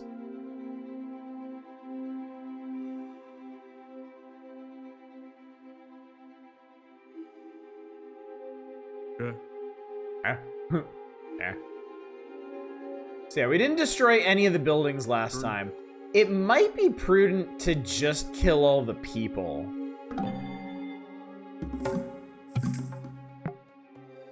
Like, we might just be better off doing that.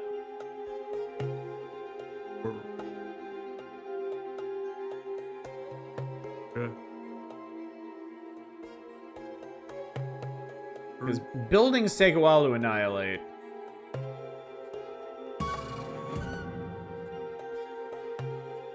Okay, I'm gonna get the dangerous people first. See. Burn.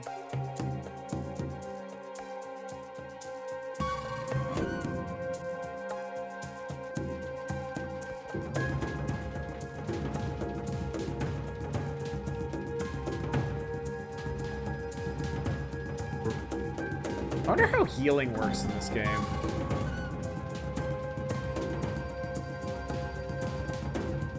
Good. True. Where's their village center? Well, let's get rid of their unit buildings.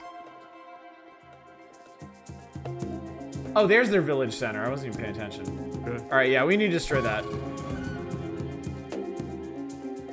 See. If we do that, then they are donezo forever. Also, it'd probably be worth replacing some of these guys.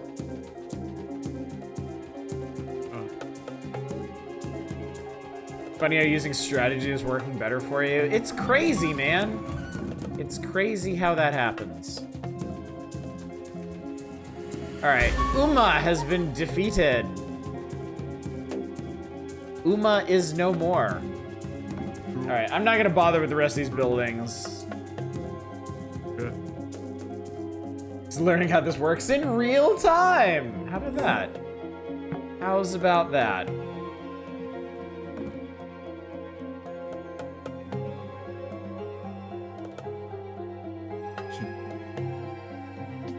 True.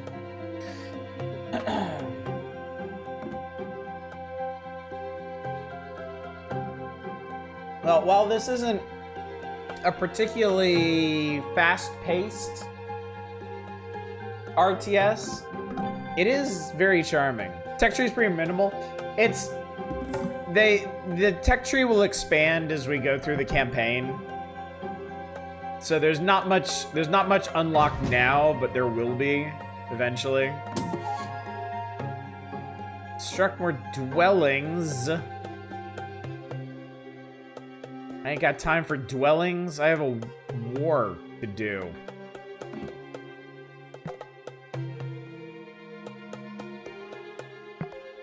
Forget that guy. 18 axe dudes. 8 sling dudes. I think we can do this. I think we can overrun these people.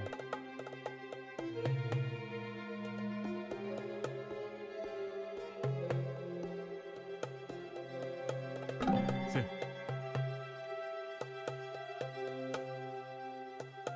Sounding real imperialist. I mean, See. the mission here is basically do a colonization. True. Like, that's just where we are in our lives, chat. Oh, this is gonna be a fight. See.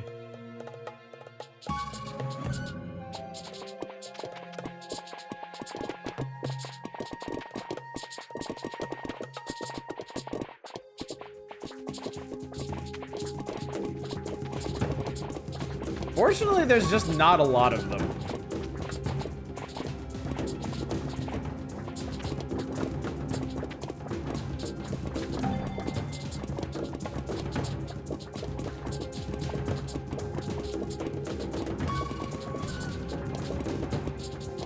Come on, people, you got this.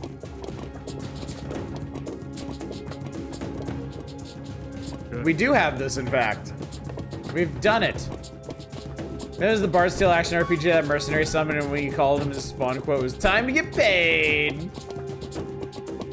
Turn.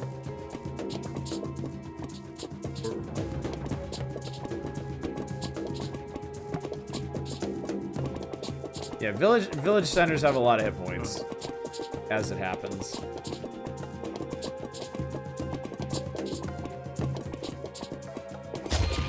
Larsa has been defeated. You may have claimed victory in this battle, but we shall return. I am victorious. I had lots of people. I had tons of food and wood. I kind of sucked on bricks, but I mean, you can't use bricks when you're dead. We did it. We did it, chat. All right, I think that is more than enough of a good look at the Fertile Crescent. I like this. This is my speed of RTS. I enjoy that quite a bit. Single player has campaigns, skirmish, a horde mode where you build a village and survive against waves. It does have multiplayer. So yeah, neat game. Thumbs up, chat. I like it. Seems basic and enjoyable. Really all I ask. All right. It even has credits. It's time, chat. The time has come to annihilate the Spance. I can't wait. I feel like I've been waiting forever to annihilate the Spance. Finally. Dave's like, Jesus Christ. Spance did nothing wrong. What's a Spance? Look at this. Look at this person in chat asking, what's a Spance? Like, fucking come on, man. Oh, God, what am I looking at? Oh, that's too much Spance. Spancial rim reached. Oh, Christ. Okay. Major authorities by territory, Kontalan Armada, Valkyrie Coalition, Tycon Division, other factions, notable organizations, the Pravidar Pioneers, Gold Star, Planetary Porters Guild, Navad Hural, Halt's Voidhounds, Pikemen, Astrologists, Resource Availability Scores, Navigability Scores, Hazard Class. Oh, God. Alright. Well, here we go, chat. I'm engaging the sale. Authority of the Kontalan Armada welcomes you, Pioneer. We have your sale signature, complete identification. I'm Oddish. Hi, hello. On the Annihilate the Spance beta demo. Access the full Shallows campaign, skirmish, and stuff and things. Cool, okay. Oh, look at all this Spance.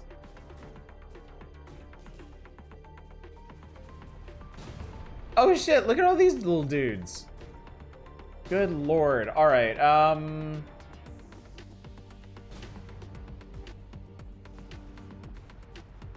guess let's do a story campaign.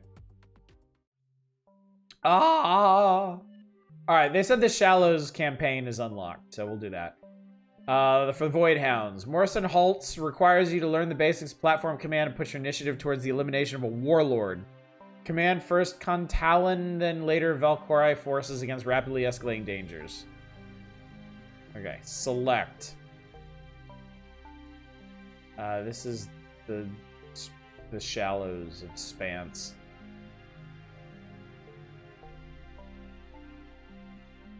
Alright, Vagabond's Rest. Meet Morrison Haltz and get trained in the basics.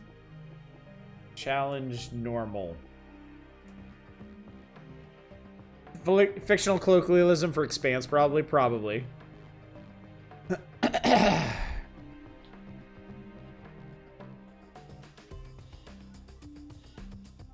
Why, he's handsome. Hey, welcome to the Spance, Oddish. I'm Morrison Haltz, your boss. Been leading my hounds here for about 5 years now. Takes a certain kind of grit to head all the way out here for a career. Leave the Solar Union and Outer Frontier past Kontal. You're a dangerous sort. Look, I don't like waiting on paperwork and ceremony. So how about I get you on a command platform and let you figure out the ropes of your new career? Don't worry, just a little warm-up exercise. There we go, Junior. I'm an on-the-job kind of teacher. The Spance is a hell of a place to live, let alone wage war. So I'm going to show you the basics of how things work in here. Taking control of a light command platform. I got on loan from the Contalan Armada, the guys who control the largest inhabited part of the Spance. Command platforms are the heart of our field operations in the Spance. They can go where conventional ships can't. Fabricate battlefield facilities rapidly using resources collected on site. Let's begin, Junior. AI art? Feels AI. I'm not going to call anything AI unless it's very obvious or it's declared as such. And I can't guarantee you that that was AI art, so.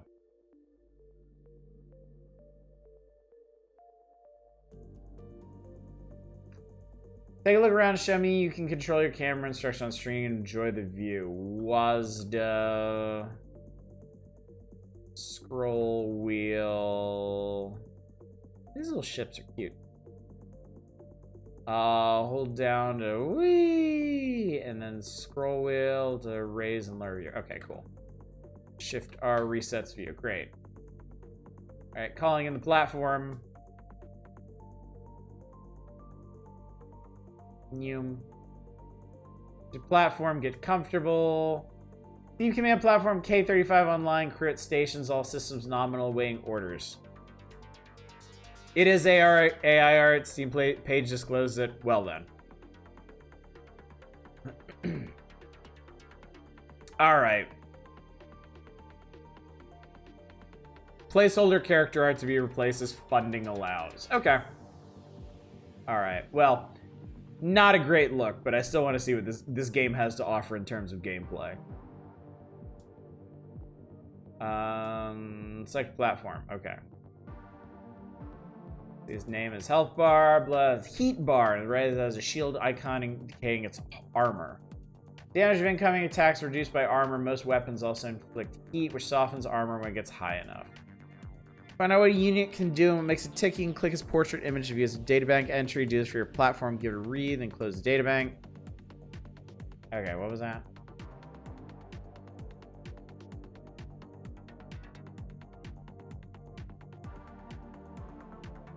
Databank entry, okay. That's a lot of numbers to look at. Building a common base and pump out battle fleets is going to cost 3 resources: matter, energy, and logistics. Platform generates some matter and energy. It's not enough. Build a cohesor from the build bar. Start generating more matter. Cohesor. Cohesor. Generates 0.5 matter per second. Okay. We need... Oh, God. Oh, Jesus. Okay. Well, that's awful. I don't want that one. I want that one. I want that one. Insufficient matter.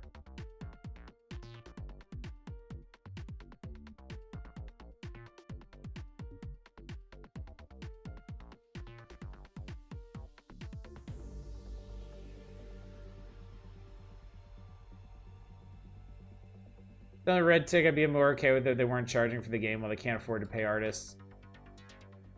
I mean, how are they gonna be able to pay artists if they're not making any money off of it? So. I now build structures too. I have a base ahead of you towards the main station. Your job is to destroy them. We need defenses. Striker turret. First line of defense. Okay. Turrets.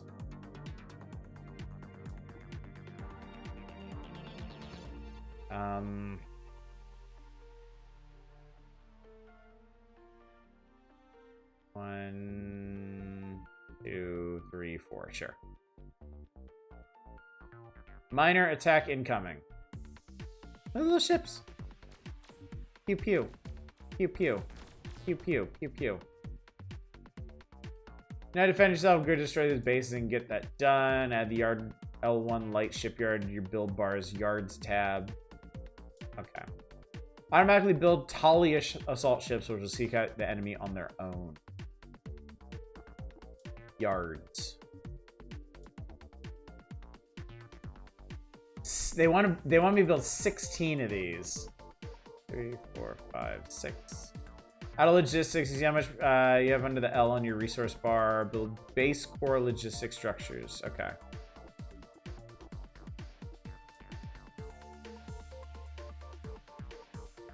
You're out of energy. Build catalyst reactors. Generate more.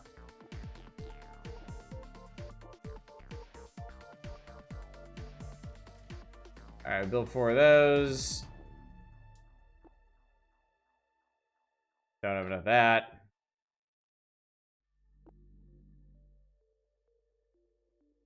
They need to wait for the energy to recharge, or... Oh, they weren't done building it.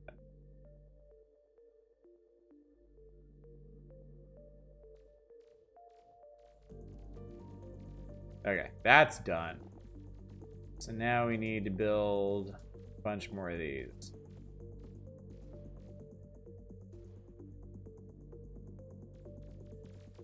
Build Tallies and destroy the base.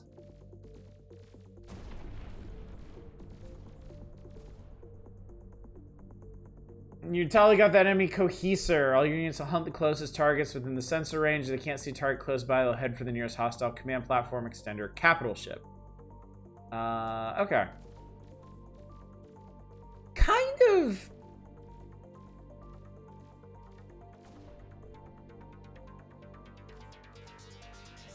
almost sort of like sci-fi majesty in a way, where you're just building the buildings that produce other things.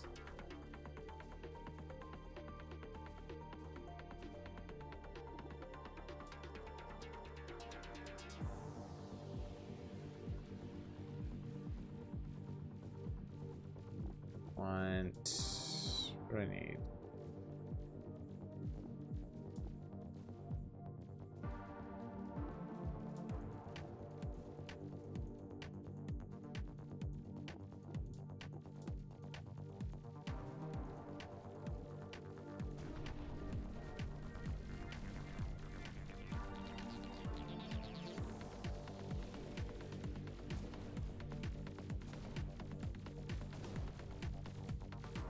I also kind of wonder how big and crazy these get, because I mean, there's a lot of stuff on this map. Just a whole lot of stuff.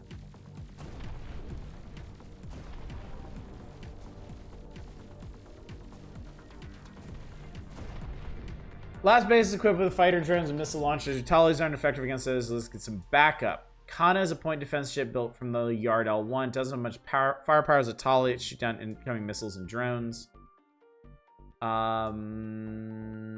Okay. So we need to switch our unit production then. Well, let's see. I can build more yards. In fact, I'll just build as many as I want. And then let's switch out a bunch of these to make Kanas.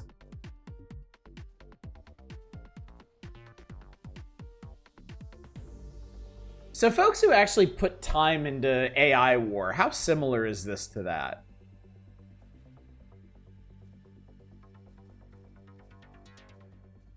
Like, I don't think AI war was like fully hands off or anything.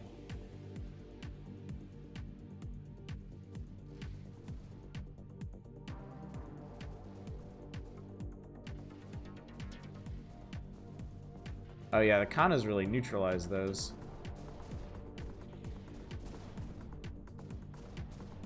A little similar. Yes, you control your ships in that one.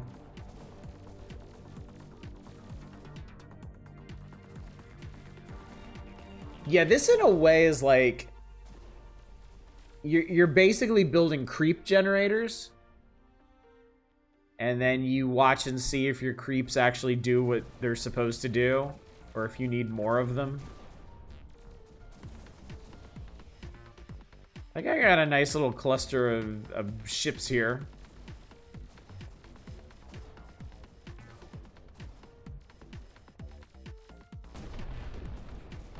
Real nice cluster of ships, in fact. Yeah, just fuck that shit up. Certainly a lot of the same basic vibes. AI War got a lot of extra stuff added to it over time. I mean, I know AI War was also like a wildly more complicated game. Your word guess solid, handle how to operate your platform. Task completed. Operation successful. Excellent work. Cool. Alright, let's see what this next mission is. Learn mining, waypointing, and give alts a real fist fight. Also, this is at least partially comprehensible. Basics done, not too complicated. What is this? Live fire duel against me. I'll go easy on you. Upload a few new ships and structures to your databank. You're gonna put them to work. Show me you survive out there on your own. Speed up the briefing. Refinery M6. Ships can't see far in the Spance. Up to you to direct them towards important targets. Otherwise, they kick into auto and seek out large heat signatures like platforms and stuff. Unfortunately, Spance's interference makes it nearly impossible to command ships once they're out and on the move. We have a system to pre-plan their paths called waypointing. Okay.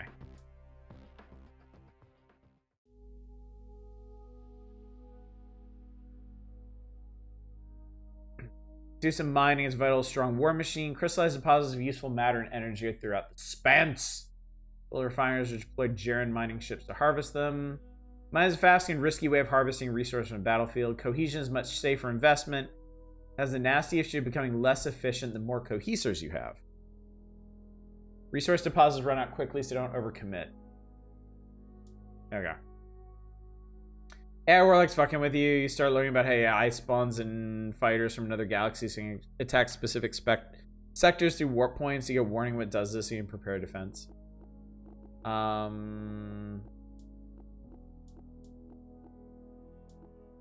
Here we go. I guess maybe that's what we're fighting.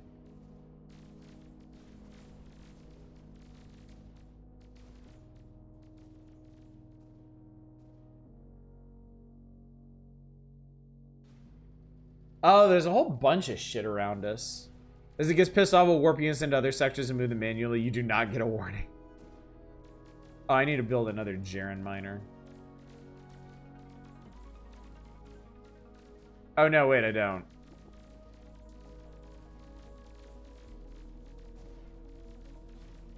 What is this? An Otarel.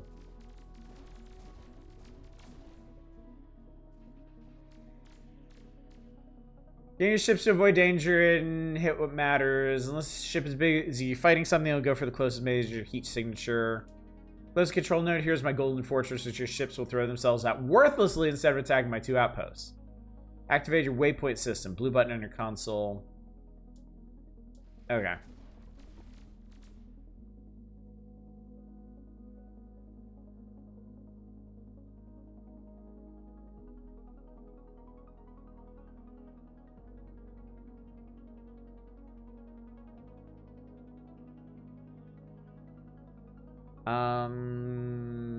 Q. A new path collector.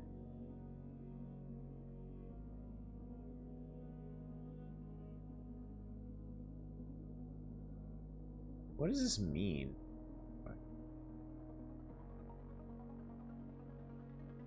Path collector is maybe grab up all these guys. And then... yeah, okay. Okay, cool.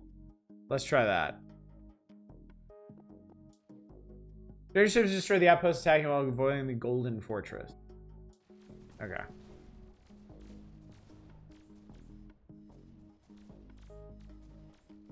Looks like that worked. Seems like that worked.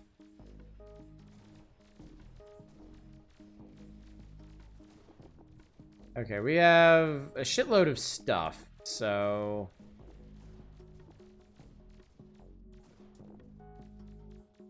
I'm gonna build some more yurds.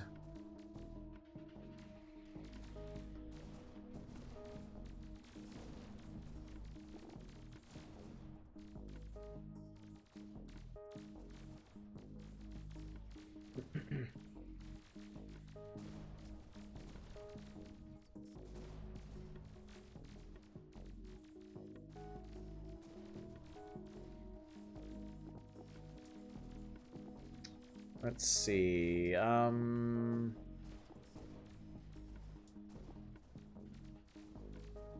think additional logistics would be helpful.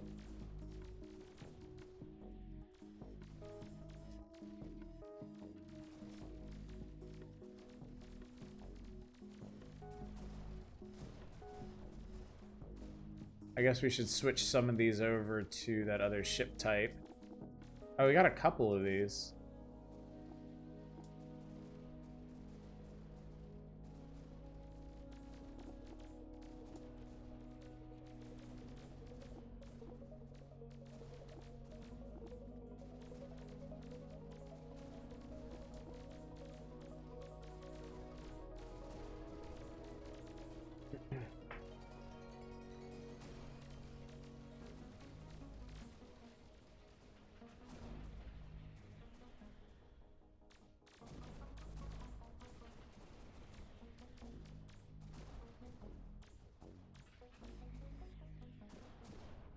I think one thing about this game is there's not a terrible lot of feedback on how you're doing and how you need to adjust.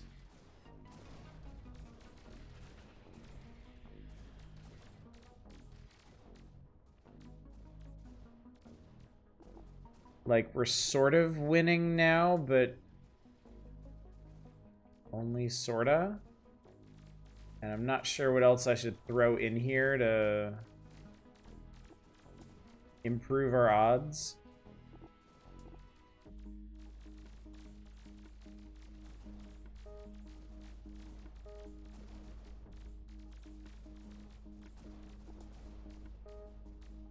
Or maybe we just need more of everything.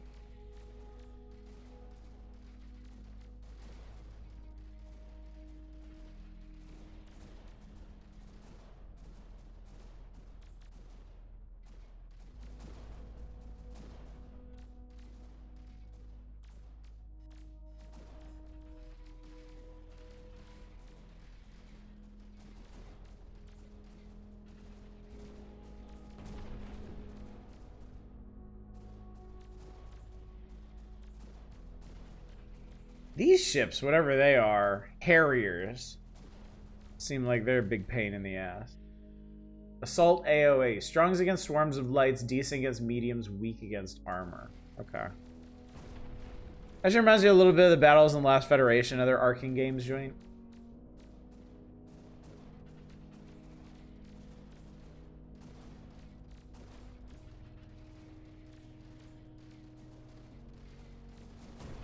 Okay, we're actually making some progress.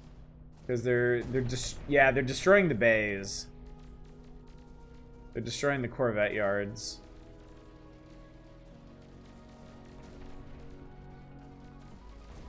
With those gone, we'll be okay.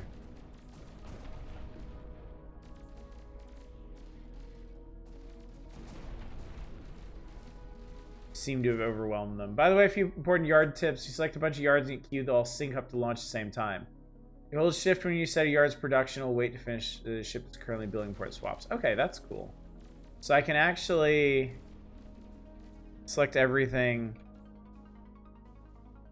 Okay. So now they're gonna launch. Okay, that's cool actually. Now they'll launch a big fleet all at once. Alright, those guys is destroyed. Let's change this waypoint to over here.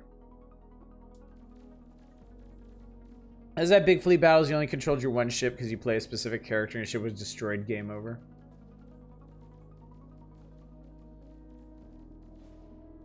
I think this fleet's a little confused. I think they're gonna go attack the... Oh, that's cool. Yeah, they're gonna attack the Golden Fortress.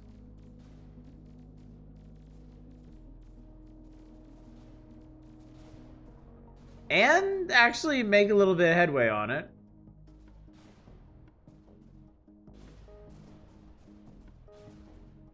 Good for them, I guess. How's this going?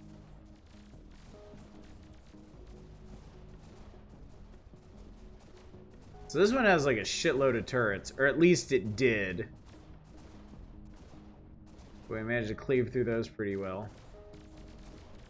This is like a spectacle builder. Kinda, yeah. Kinda, yeah.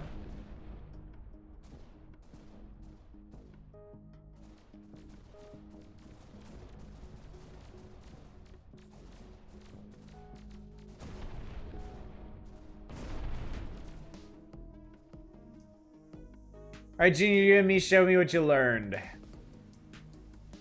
Alright, well, let's flip this around.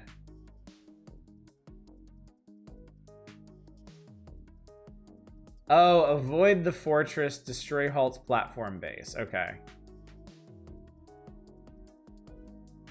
That's what we're doing.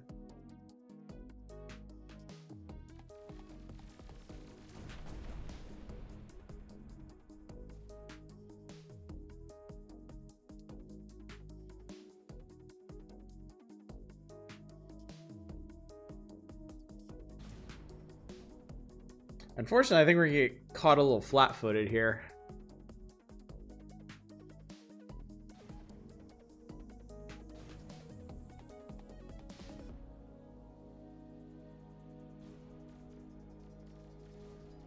Oh, actually, the fleet that just took out that other platform is gonna try attacking the golden one, which I guess isn't the worst thing in the world.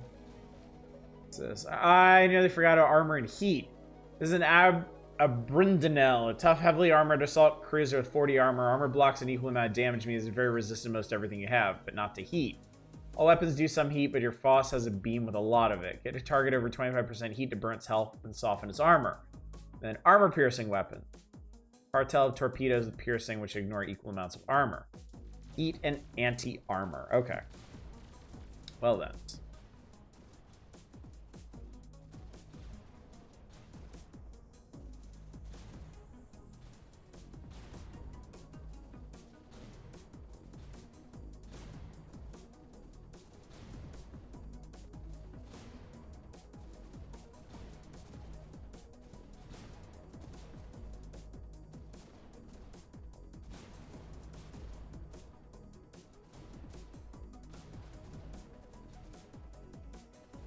I'm gonna modify this waypoint a little bit just to keep these guys further away from the Golden Fortress.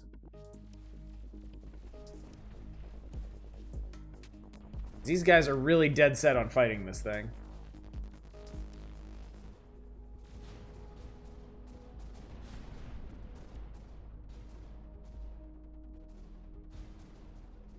We're definitely making some headway.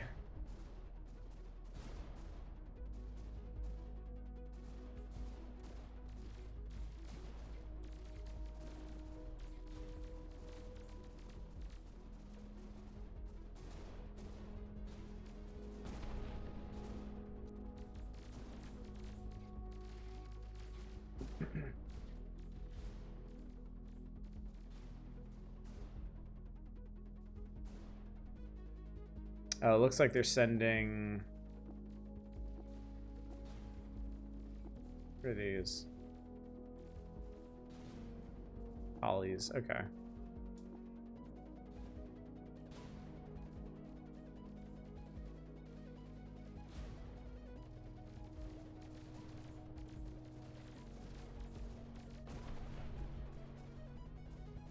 It is very quiet, yeah. I'm not sure... I can turn it up. Now you can probably hear it.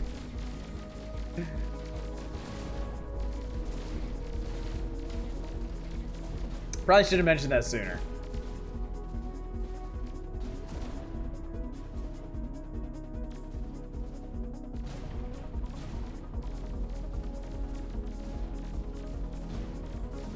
Sound the novel frontier. Let's switch these over too. Pew pew pew pew pew pew pew.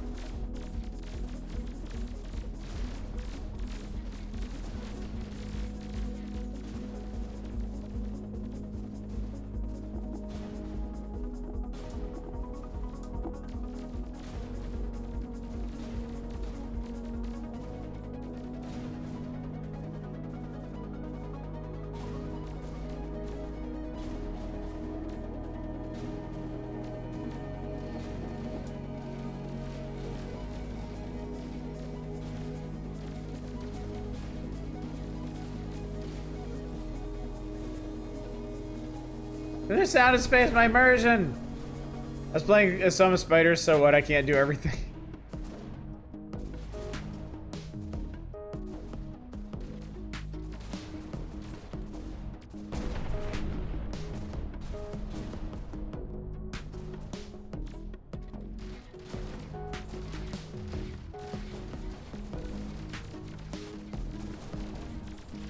Oh, man.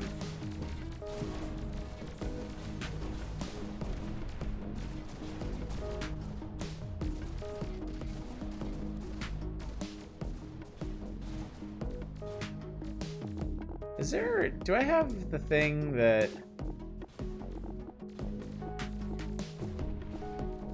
No, I have silos, but I don't have anything that actually extends my control. Oops. I got a little lost. Where's all our shit?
Yeah, I do kind of wish this had a little better feedback on how things are going and how you need to adjust.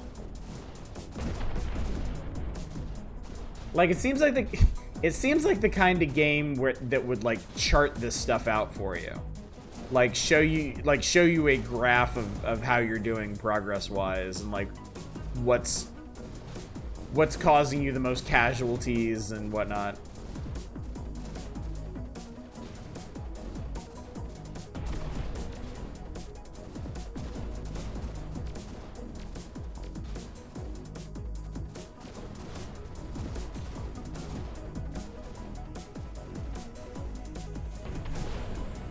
Okay.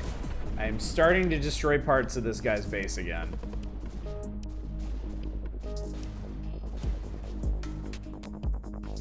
Slowly but surely.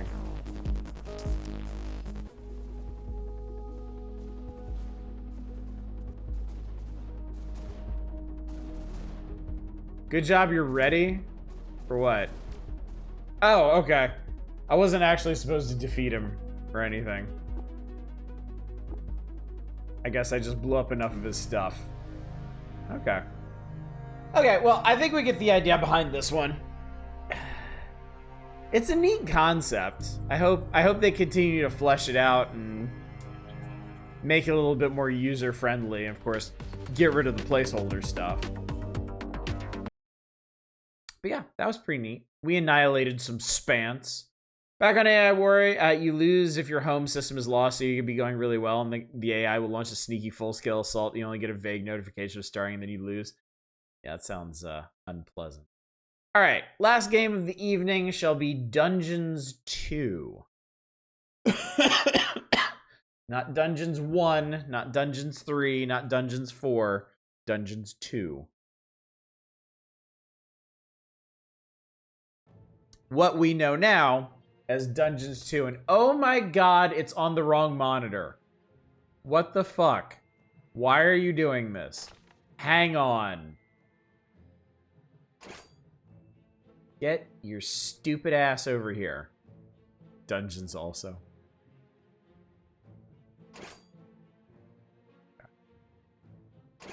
Alright. Alright. Alright, there you go. Now you can see shit. Perfect. The sound is turned all the way up. My evil laughter.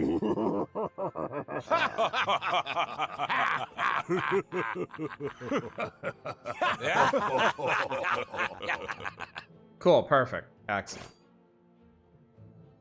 All right. Single player campaign. It was time. The troops of the Absolute Evil had driven the Alliance back to their capital, King's Ending. The time for the final battle had arrived. Prepare to destroy the Alliance, and with it, all good in the land once and for all. Cool, we're starting to the end. Dungeons 2. I've played with more demos. I played demos with more dungeons than Once upon a time, there Aw, was buddy. a kingdom full of flowers and rainbows, where the sun shone all the time, and there was loads of that goody-goody, lovey-dovey good people stuff going on. There, the alliance of abominably good people lived in unearned wealth and prosperity. They're trying so hard to channel the narrator from the original But Dungeon Keeper there games. was a path leading to a different place there. At the end of Did this Death path was Wish? a rock. There was a cave carved in this rock in which the absolute evil lived. It wasn't a grubby, damp cave smelling of muck and mildew, but a deep, dark dungeon, so dark that even darkness itself was afraid of it. It was home to numerous innocent monsters. John who narrator enjoyed parable. a happy, contented existence, living in complete harmony with their environment. I'm not gonna think too hard about what's happening to that unicorn. Sweet-smelling good visited this underworld in search of treasure and experience points. Poor Many Uni monsters still. found this to be the death of them, but much worse, the absolute evil's treasures were being stolen. One day, just as a few more heroes had finished plundering its dungeon, the absolute evil decided it had had enough, and decided to do something new, something quite monstrous. Go to the surface. Guild of Dungeoneering Alliance probably had the tried to best evil guy resist, tries to but defeat the good approaching storyline. horde just I never flowed played that, no. over them like an angry wave of axes, teeth, and bad breath. After numerous unrelenting battles, Man, the they shelled absolute out for a evil great finally narrator, stood but they before the needed better. Alliance's They need a capital, better writer for this. King's Ending.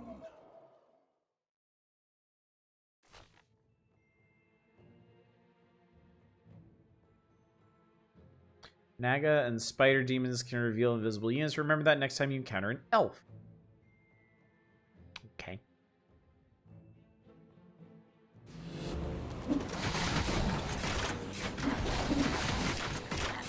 After countless battles, the forces of the absolute evil reached the Alliance capital, King's Ending. The lovable remnants of the forces of good had come here to make ready for the final battle. Evil would pay a high price indeed to storm those fortress walls, or so they thought. Suddenly, a rumble rose from deep within the earth. Stones burst asunder, revealing an ancient path into the depths. You're kicked out of the good guild for being an evil prick and you decide to build your own gig Out of economy the guild to depths stick of to the goodies. Stygian darkness Basic classing is arises called a chump. The invincible evil. With earth-shaking steps, the unstoppable evil began its trek towards the front. In the terribly improbable event that it may have forgotten how that works, a formidable help function has been provided. The presence of the absolute evil was also reflected in the Okay, land. so this is actually way more RTS And in than places, I was the expecting. ground tore open to reveal bubbling Like, lava. I always just assumed the dungeon games were straight Dungeon Keeper lifts, but this is an actual RTS. A few of the Alliance units had entrenched themselves here. A determined absolute evil marched towards them in order to strike them down with its mighty weapon.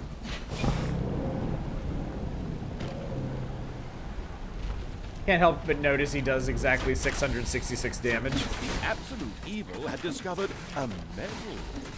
These legendary awards ensured a creature could be made even more powerful.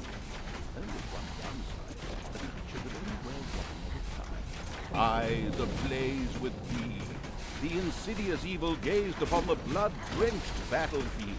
Here the last defenders of good would die, and an age of projectiles from the Alliance's catapults darkened the sky. But the Horde's fighting skills were at their best in darkness, if they survived.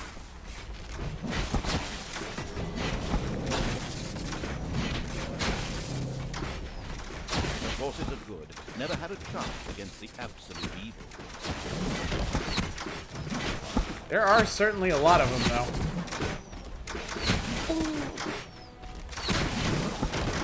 Oh wait, this guy's gonna die.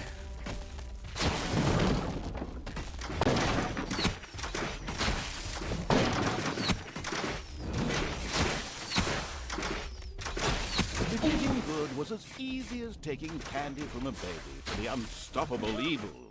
And then suddenly, the absolute evil hit the ground. The day was saved, and good had triumphed. The Alliance lived happily ever after, whilst the defeated forces of evil had to eke out the remainder of their miserable existence underground.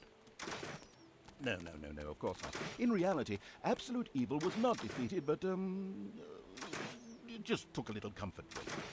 A short while later, it arose once again.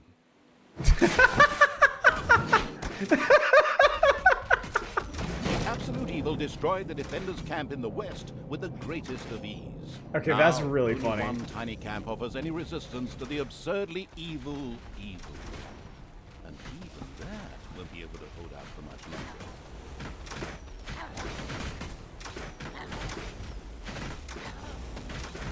How can you zoom in? Pretty far. Absolute evil took yet another hero to the slaughter. The absolute evil destroyed the defenders' camp in the east with the greatest of ease. The defenders in front of the city had been beaten to a pulp and defeated.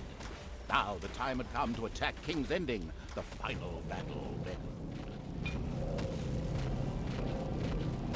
The city gate was firmly barricaded by the Alliance's archers, but the absolute evil would not allow itself to be held up by such a ridiculous impediment. So, go get them! Destroy them now! Oh yes, sorry, stay in character. The absolute evil used its all-powerful magic to eliminate the archers and open the gate to the city. Using its legend, Wow, Jesus. wait for it, dairy powers, the absolute evil destroyed the impediment with ease and simultaneously eliminated a whole group of defenders. Story. The road to the capital was now clear. The absolute evil did not hesitate for even 1 nanosecond. The insidious evil entered King's Ending. A small, pitiful group of defenders was destroyed. Suddenly, the doors of several houses in the city opened, and with a loud roar, defenders bore down on the rather surprised evil. An ambush.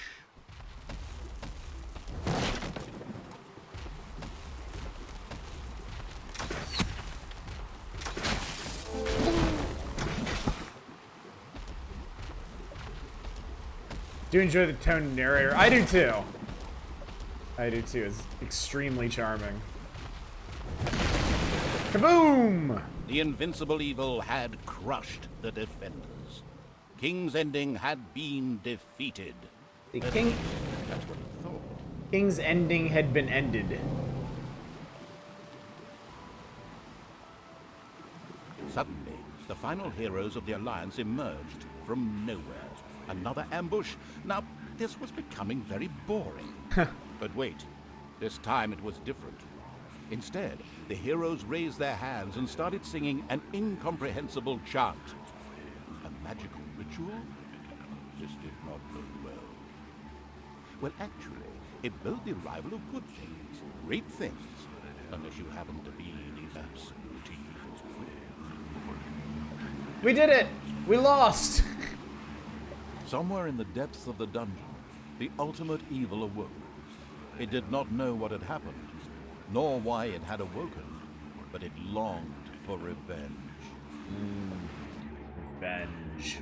The last remaining heroes of the country joined There's a forces lot of and story cast in a this. powerful banishment spell. The absolute evil disappeared from sight with a threatening gesture, and a faint whispered, "I'll be back," could be heard, coming from its lips. The absolute evil had been banished, and its essence shattered into several pieces. Its reign of terror had ended. The good people of the overworld rejoiced, and an era of peace began for the Alliance. The evil creatures were driven back into the underground, doomed to serve as cannon fodder for pleasure-seeking adventurers. Meanwhile, secreted away in the world's most inaccessible places, the last remains of the absolute evil were resting. Saw the One Ring Never there. again to see the light of the overworld. Until today, that is. Somewhere deep under the earth, the ultimate evil awoke. Dun, dun, dun. Tony J was the narrator for the Bard's Tale action RPG, played as someone who's absolutely hated reading through the Bard's exploits. One of his title screen quotes is, "Why am I the one always stuck reading about this absolute idiot?" The hand of terror arose, controlled by the ultimate evil. Come on, Hand of Terror, arise, damn you! Methinks that exploring the surrounding area would be a sensible strategy. However, to do this, light would be required. Still not bright enough. An old throne room was revealed by the light. Oh, we get to be the circumstances big hand. revealed the Cool. mystery. The Hand of Terror flew through the throne room, following each and every thought the Okay. ultimate evil had. After a few flying sessions, the ultimate evil was able to control the hand with ease. Okay, this is Time much had more come to Dungeon call Keeper. forth creatures who were completely devoted to it and would do its dirty work. Little Snots were the dregs of each and every dungeon and spent their time taking care of it. The expansion-mad evil hired one Snot on the spot.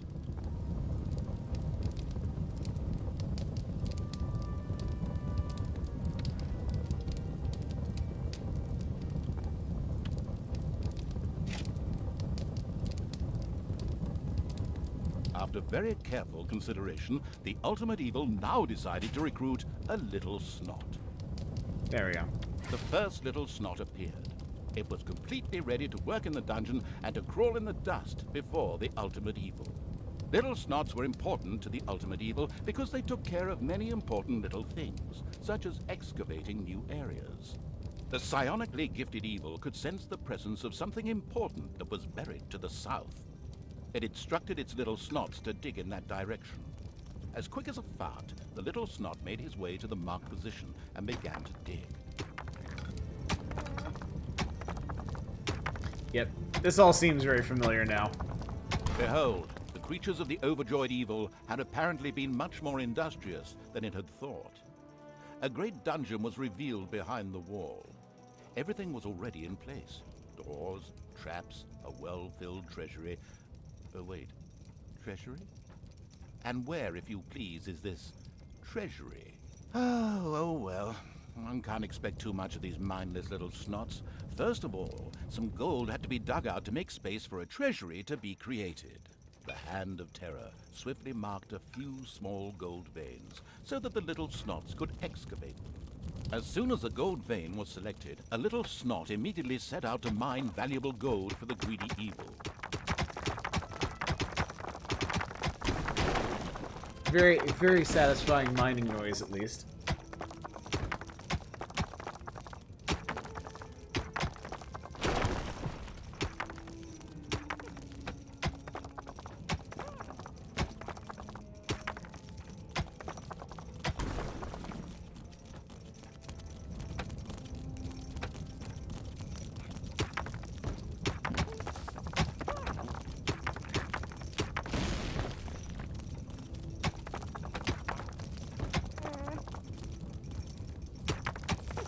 Once most of the gold had been mined, the Hand of Terror quickly created a treasury on the spot so that the precious metal could be safely stored. The clever evil mastered this task with flying colors. From now on, little Snots could use the treasury to store mined gold. It was then at the greedy evil's disposal whenever more rooms needed to be built or new creatures recruited. Little snots were all well and good, but were too weak and cowardly to defend the dungeon. Since it was not able to defend itself, the ultimate evil would have to hire some orcs. But they would require food. Liquid food. Well, beer to be precise. So the next important thing to build was a brewery. And that would require some space to be created. The ultimate evil has a feeling that its servants were not really putting their backs into the work. Might a hearty slap from the hand of terror change that? The sadistic evil encouraged its creature to work a little faster, with a friendly but not at all gentle slap. Fun fact, snoticles are real-world phenomena that formed out of sulfur-loving bacteria that live in caves. It's earned its name well. Certainly sounds unpleasant.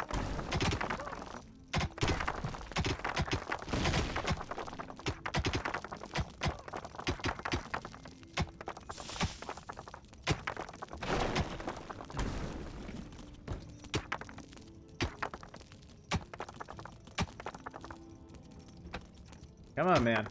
Get together. There was now an area cleared for the brewery site, and with quick finger snaps from the hand of terror, the room stood ready. Excellent. But the recently built brewery lacked a brewing copper. With a sigh of resignation, the overworked evil set about taking care of that too. My boss simulator. What's up, Jig Pappy? This is Dungeons 2, which is right now doing a really good job of imitating Dungeon Keeper. Alright, put a brew kettle in the brewery.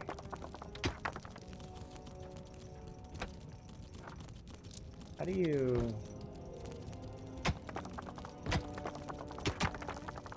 Oh, okay. Oh, okay. The hard-working evil effortlessly the brewing copper, so that delicious beer could be brewed as soon as possible. One of the little snots started working on the brewing copper. The nostalgic evil banished all thoughts of Oktoberfest and brass bands. Those would have to wait. More important tasks had to be completed first. Both beer I was looking at and when this gold came were out, now apparently available in 2015, so abundance. 2 years So after it was Stanley time Parable. to hire some creatures to defend against greedy heroes. Or Yes, we whatever did. We else did our snuck requisite around underground. spancing. At present, it was only simple orcs declaring undying loyalty to the ultimate evil. The rest of the horde was scattered to the winds.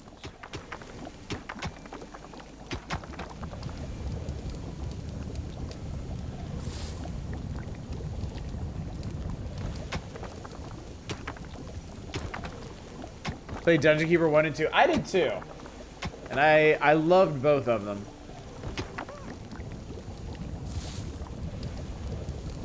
Looks exactly like it, yeah. Which is interesting because the very first mission is much more RTS. And then this one is just like spot on Dungeon Keeper.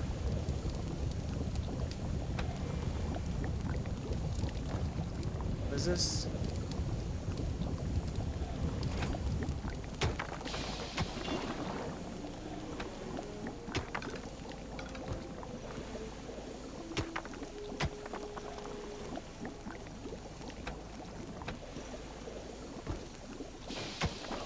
Almost 1-for-1 Dungeon Keeper.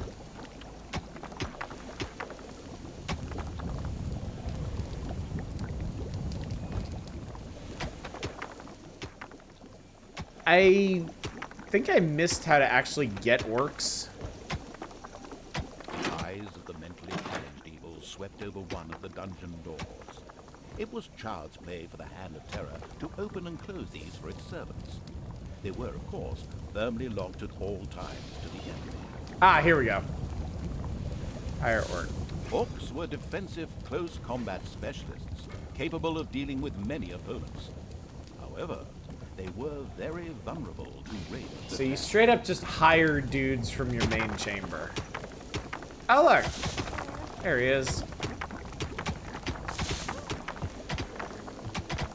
Payday. An eerie gong rang through the halls. It did not bode well for the ultimate evil's treasury stocks, for at each sounding of the gong, the creatures would collect their undeserved wages.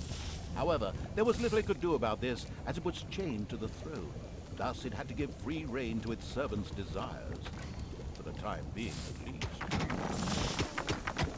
The dungeon of the expansion-mad evil grew and prospered, but unfortunately, it had reached the maximum possible population it could currently manage. Now a creature would have to be thrown into the bottomless pit before any others could be brought in. Or we could just part ways amicably.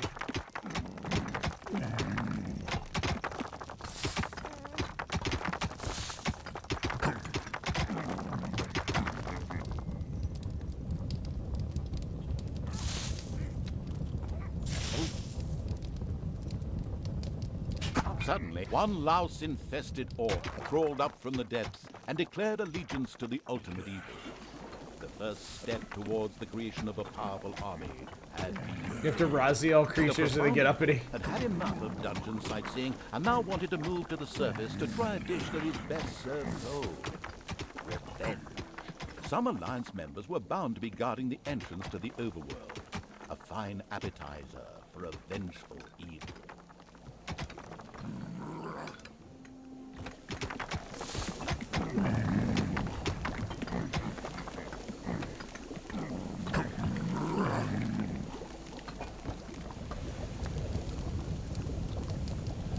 Nameless evil's creatures came upon a spider's nest during their search for an entrance to the overworld. It would take more than one orc to smoke that out. The abysmal evil used the hand of terror to grab several of the creatures that were still completely inexperienced in fighting and threw them onto the spider's nest. The creature disappeared into the pit of uselessness with a long, drawn, and gradually diminishing "ah." This particular act of wickedness brought a smile to the face of the ultimate evil.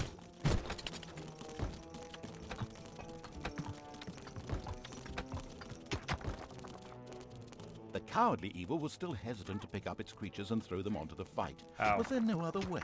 Could this not be resolved peacefully? Is it not true that violence only breeds more violence? Instead, the peaceful evil now planned to get its troops to make daisy chains. But flowers only grow in the overworld, and for that, it had to get past the spiders.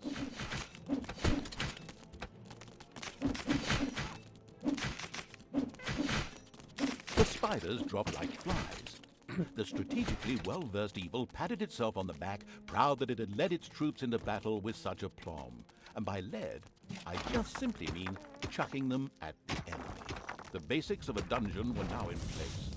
However, the brewery was puny and didn't really have room to store beer barrels in, and the treasury was also anything but impressive in size.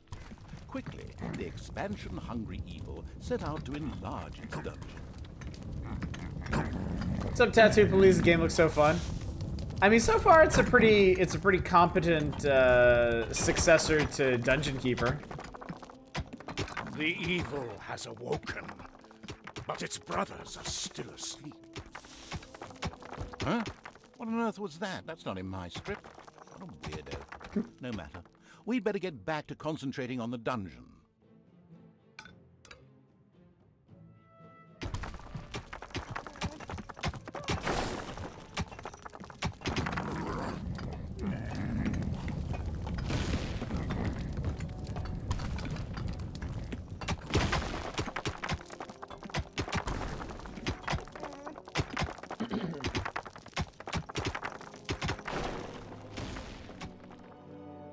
Nothing going on down here.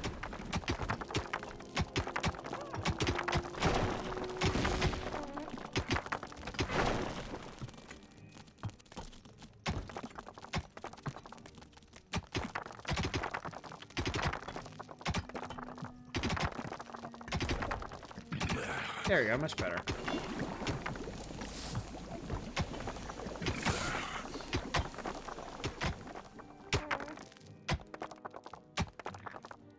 Huge monstrosity loomed out of the darkness on 8 legs. This dungeon's human guards had been ancient history for a long while. Now it was home to a huge spider and her brood. Would Sam and Frodo escape it and continue their journey to Mount Doom, or was this the end of the ring bearer? Hang on a minute, that's not the right text. Where were we? Oh yes, a huge spider, henceforth called the Spider Queen. It would be necessary to eliminate the Spider Queen before the Horde could reach the surface. The Spider Queen sent forth a wave of her children. Of course, the ultimate evil was fully aware of this danger and immediately prepared to defend itself against them. At least, that's what I heard.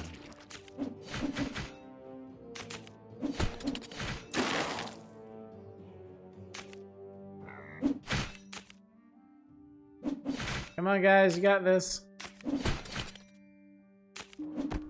The vile perversion, Okay. once called the Close Spider enough. Queen, had nothing more with which she could fight the Horde. Later, the sensitive evil would have her innards made into a lava lamp. Oh, God. The way to the surface was open. Now it was time to put those vengeance plans into practice. The vile evil wanted to take this opportunity to utter a really sinister laugh. But unfortunately, its physical state made this unviable. Instead, it asked the narrator to do a bit of sinister laughter on its behalf. Oh well, here goes. Deep breath. Oh my god. Once the ultimate evil had escaped from the depths, still fettered to the throne, it traveled to wreak terrible vengeance on those who had done this, heavily supported by its little snots. The first target was Paladin Robert, now King of the Alliance. He had withdrawn to the quiet surroundings of his hunting lodge. There, he would be the perfect victim. Let me see what... Like, this looks like another above ground mission. Let me see how differently it plays. I don't think we have time to go all the way through it, but I am curious how RTS-y it gets. At least the narrator sounds like he's having fun. According to scouts, King Robert spent most of his time strolling around his hunting lodge garden reciting poetry. Soon his poetry would turn into mournful ballads. The vengeful evil thirsted to defeat the Alliance's king and mount his head on the wall as a trophy. Whoops, of course, I really mean that he wanted to take all of King Robert's cookies away. Better play it safe, or the age classification folks will be after me. Before that, however, the ultimate evil had to do a bit of work on the dungeon. Otherwise, it wouldn't be able to fund even a small army made up of a few orcs. Okay, so I guess...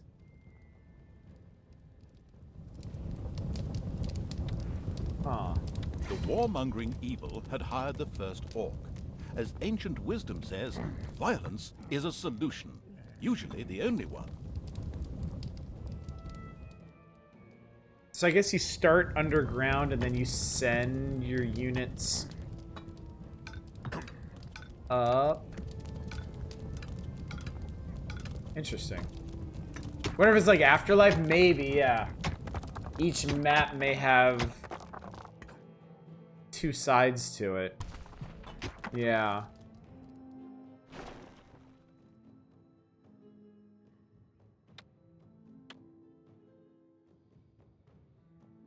Yeah, maybe. We'll have to see.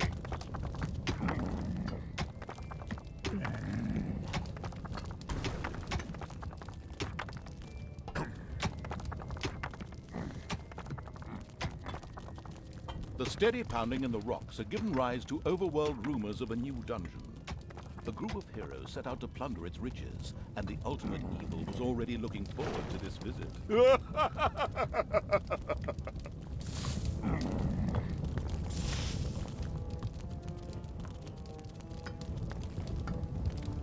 Well, I tell you what, chat. This one is interesting, and I'm having a good time with it. But it is getting late, so I'm afraid I'm gonna have to leave this one here. Able to call upon orcs and but it is fun,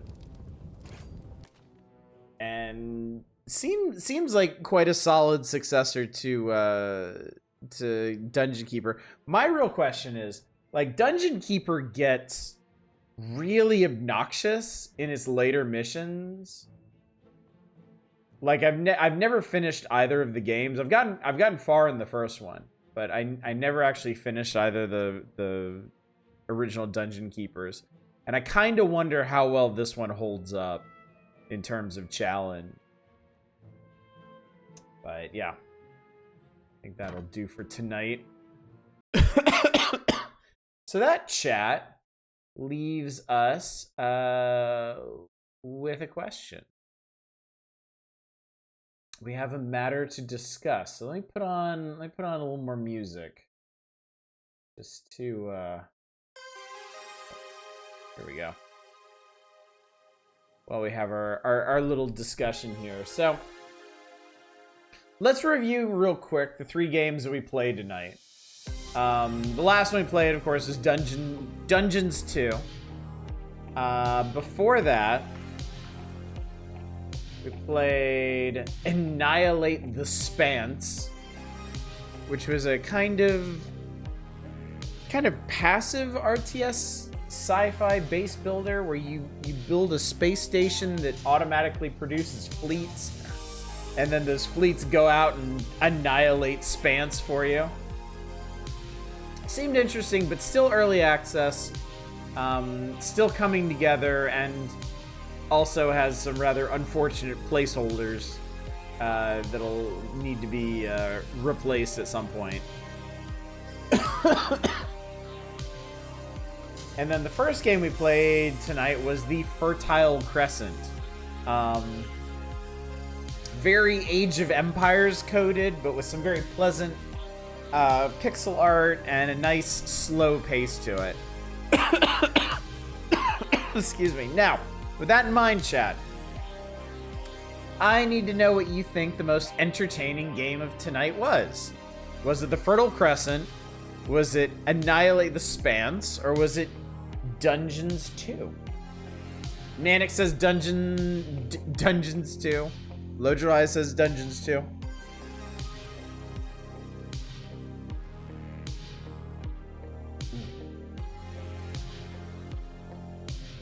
Let's see here.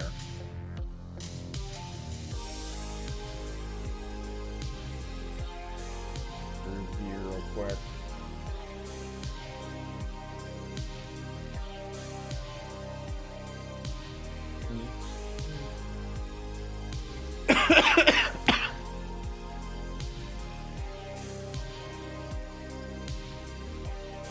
Pokemon game I was playing them.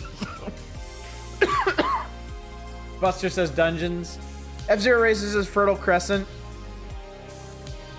I guess Dungeons 2 since it's mostly taking the narrator bit from another game. Fertile Crescent for you, Arcane. Dungeons 2 is a close second. Spance was perfectly whelming.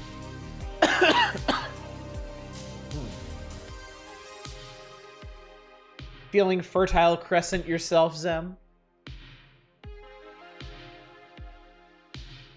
Well, it seems like a pretty even split between Fertile Crescent and Dungeons 2. Do we have any other... Anybody else want to weigh in on this? Or am I destined to be the tiebreaker here?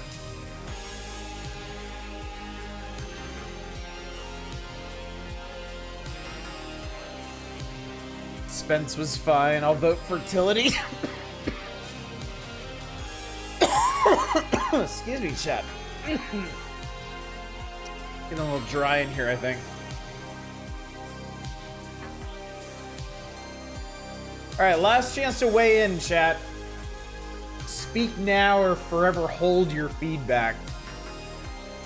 Insofar as tonight goes. Nobody told you to drink, I told me to drink. The little voice in my head was like, yeah, you need this right now.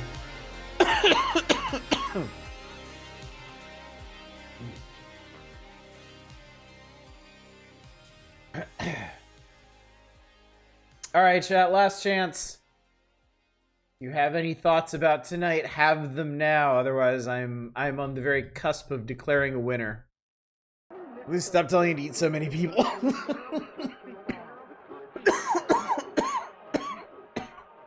But I'm whelmed. I'm so whelmed. All right, chat. I think unless there are any significant objections. Unless anybody takes any big stand against it, I'm gonna declare the winner of tonight the Fertile Crescent. 21 people in chat, 7 votes. It's fine, it's fine. Maybe everybody's feeling a bit whelmed tonight. I don't know.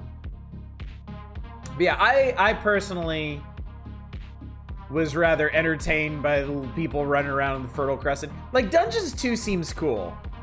Dungeons 2 seems like a perfectly cool game, but it lost a bit of charm factor to me because it was so familiar. Because it was such a clear dungeon keeper lift, and like right down to the narrator, and then I feel like the narrator is a bit much in it too. Like if I'm gonna play, if I ever do play through Dungeons 2, I'm not entirely sure I actually want to listen to the narrator the whole time. Like, yeah, it's the Stanley Parable narrator. He's great. The writing is competent, but there's just so much of it. Like, brevity really is the soul of wit, chat. And if you've just got somebody talking in your ear constantly trying to remind you of how funny the game is, it kind of works against itself. Just wasn't into any of them. I understand that. Saying they weren't bad, just not vibing with them. Surprising because Fertile Crescent feels like an Age of Empires lift to me. I could see that too, but like the art style appealed to me more. The little talking heads. Also, I just can't get over how much the main narrator sounds like Neil Breen. Toss out enough jokes, at least one might land. Yeah, I guess that's the difference. I found myself getting tired of Dungeons 2 really fast, whereas I didn't really feel that with the Fertile Crescent. Feels kind of more earnest in what it's trying to do, yeah. I would agree with that. Okay, so I'm gonna give it to the Fertile Crescent tonight, which means that Naren is our big winner of the evening. I thought there'd be a point against your favor. It was just so funny to me. It was so unexpected and so funny. So, all right, well, congratulations to Naren for winning our first wheel in what feels like forever. Naren actually already is a channel VIP, which means they will get the fabulous secret prize. I'm gonna try something a little new, sort of new, kind of new, with this particular special prize. Previously, I let repeat winners have a Doom Peak, an old, rather outdated system for people requesting games for us to check out on Fridays. However, times have changed. People have changed. We're not really so well equipped to do Doom Peaks anymore, because most Fridays are down to a specific style of stream, whether they be Master System Odysseys or Curator Connect stuff. So I think what I'm going to try, what I'm going to do, the offer I'm going to extend to our friend Naren, is interesting music here. I will allow them to initiate a democratic playthrough of the game of their choice. Within reason, of course. We're not going to go completely wild, but something that I'm interested in, something that's good for the channel. I'll let them propose it. I'll fit it in the schedule somewhere, and I'll let you all decide if you want to keep with it or not. Idea for the future: repeat winners can choose a gaming magazine for special powers. That would be neat, except I would need to be equipped for whatever it is. If it's PC, like if it's a PC magazine, the contents would be pretty hard to track down. I'm really only set up for doing Nintendo Power at the moment. But I do like that idea. It is an interesting idea, and I might try to do some kind of permutation of that. Wear a blanket. I'm warm. It is warm in here. It's just dry is what it is. My throat's dried out being in this room over the last 3 hours, so I am not cold. But thanks for trying to tell me. So yeah. So I think you can expect our fabulous secret prizes to be the power to initiate democratic playthroughs in the near future. Though I don't know how often we're going to be doing wheels like this. It was certainly fun. I definitely enjoyed doing this tonight. We got to see some cool stuff. I'm actually pretty excited about playing more of the Fertile Crescent. I was having a good time with that. And like I said, I am going to pick up some of these games that y'all mentioned, but we didn't actually get to. Most notably Thronefall and the Homeworld collection, I think. Just can't leave Wheel Enough alone. Time for... Yeah, Naren, we'll need to talk on Discord or in Whisper somewhere. No rush. You can, well, no rush because I've got democratic playthroughs coming up over the next couple weeks. But whenever you've got an idea, whenever you've thought of something that you'd like to slot in, let me know, and we'll talk about if that works and when we can stick it in the schedule. Okay? Sound good?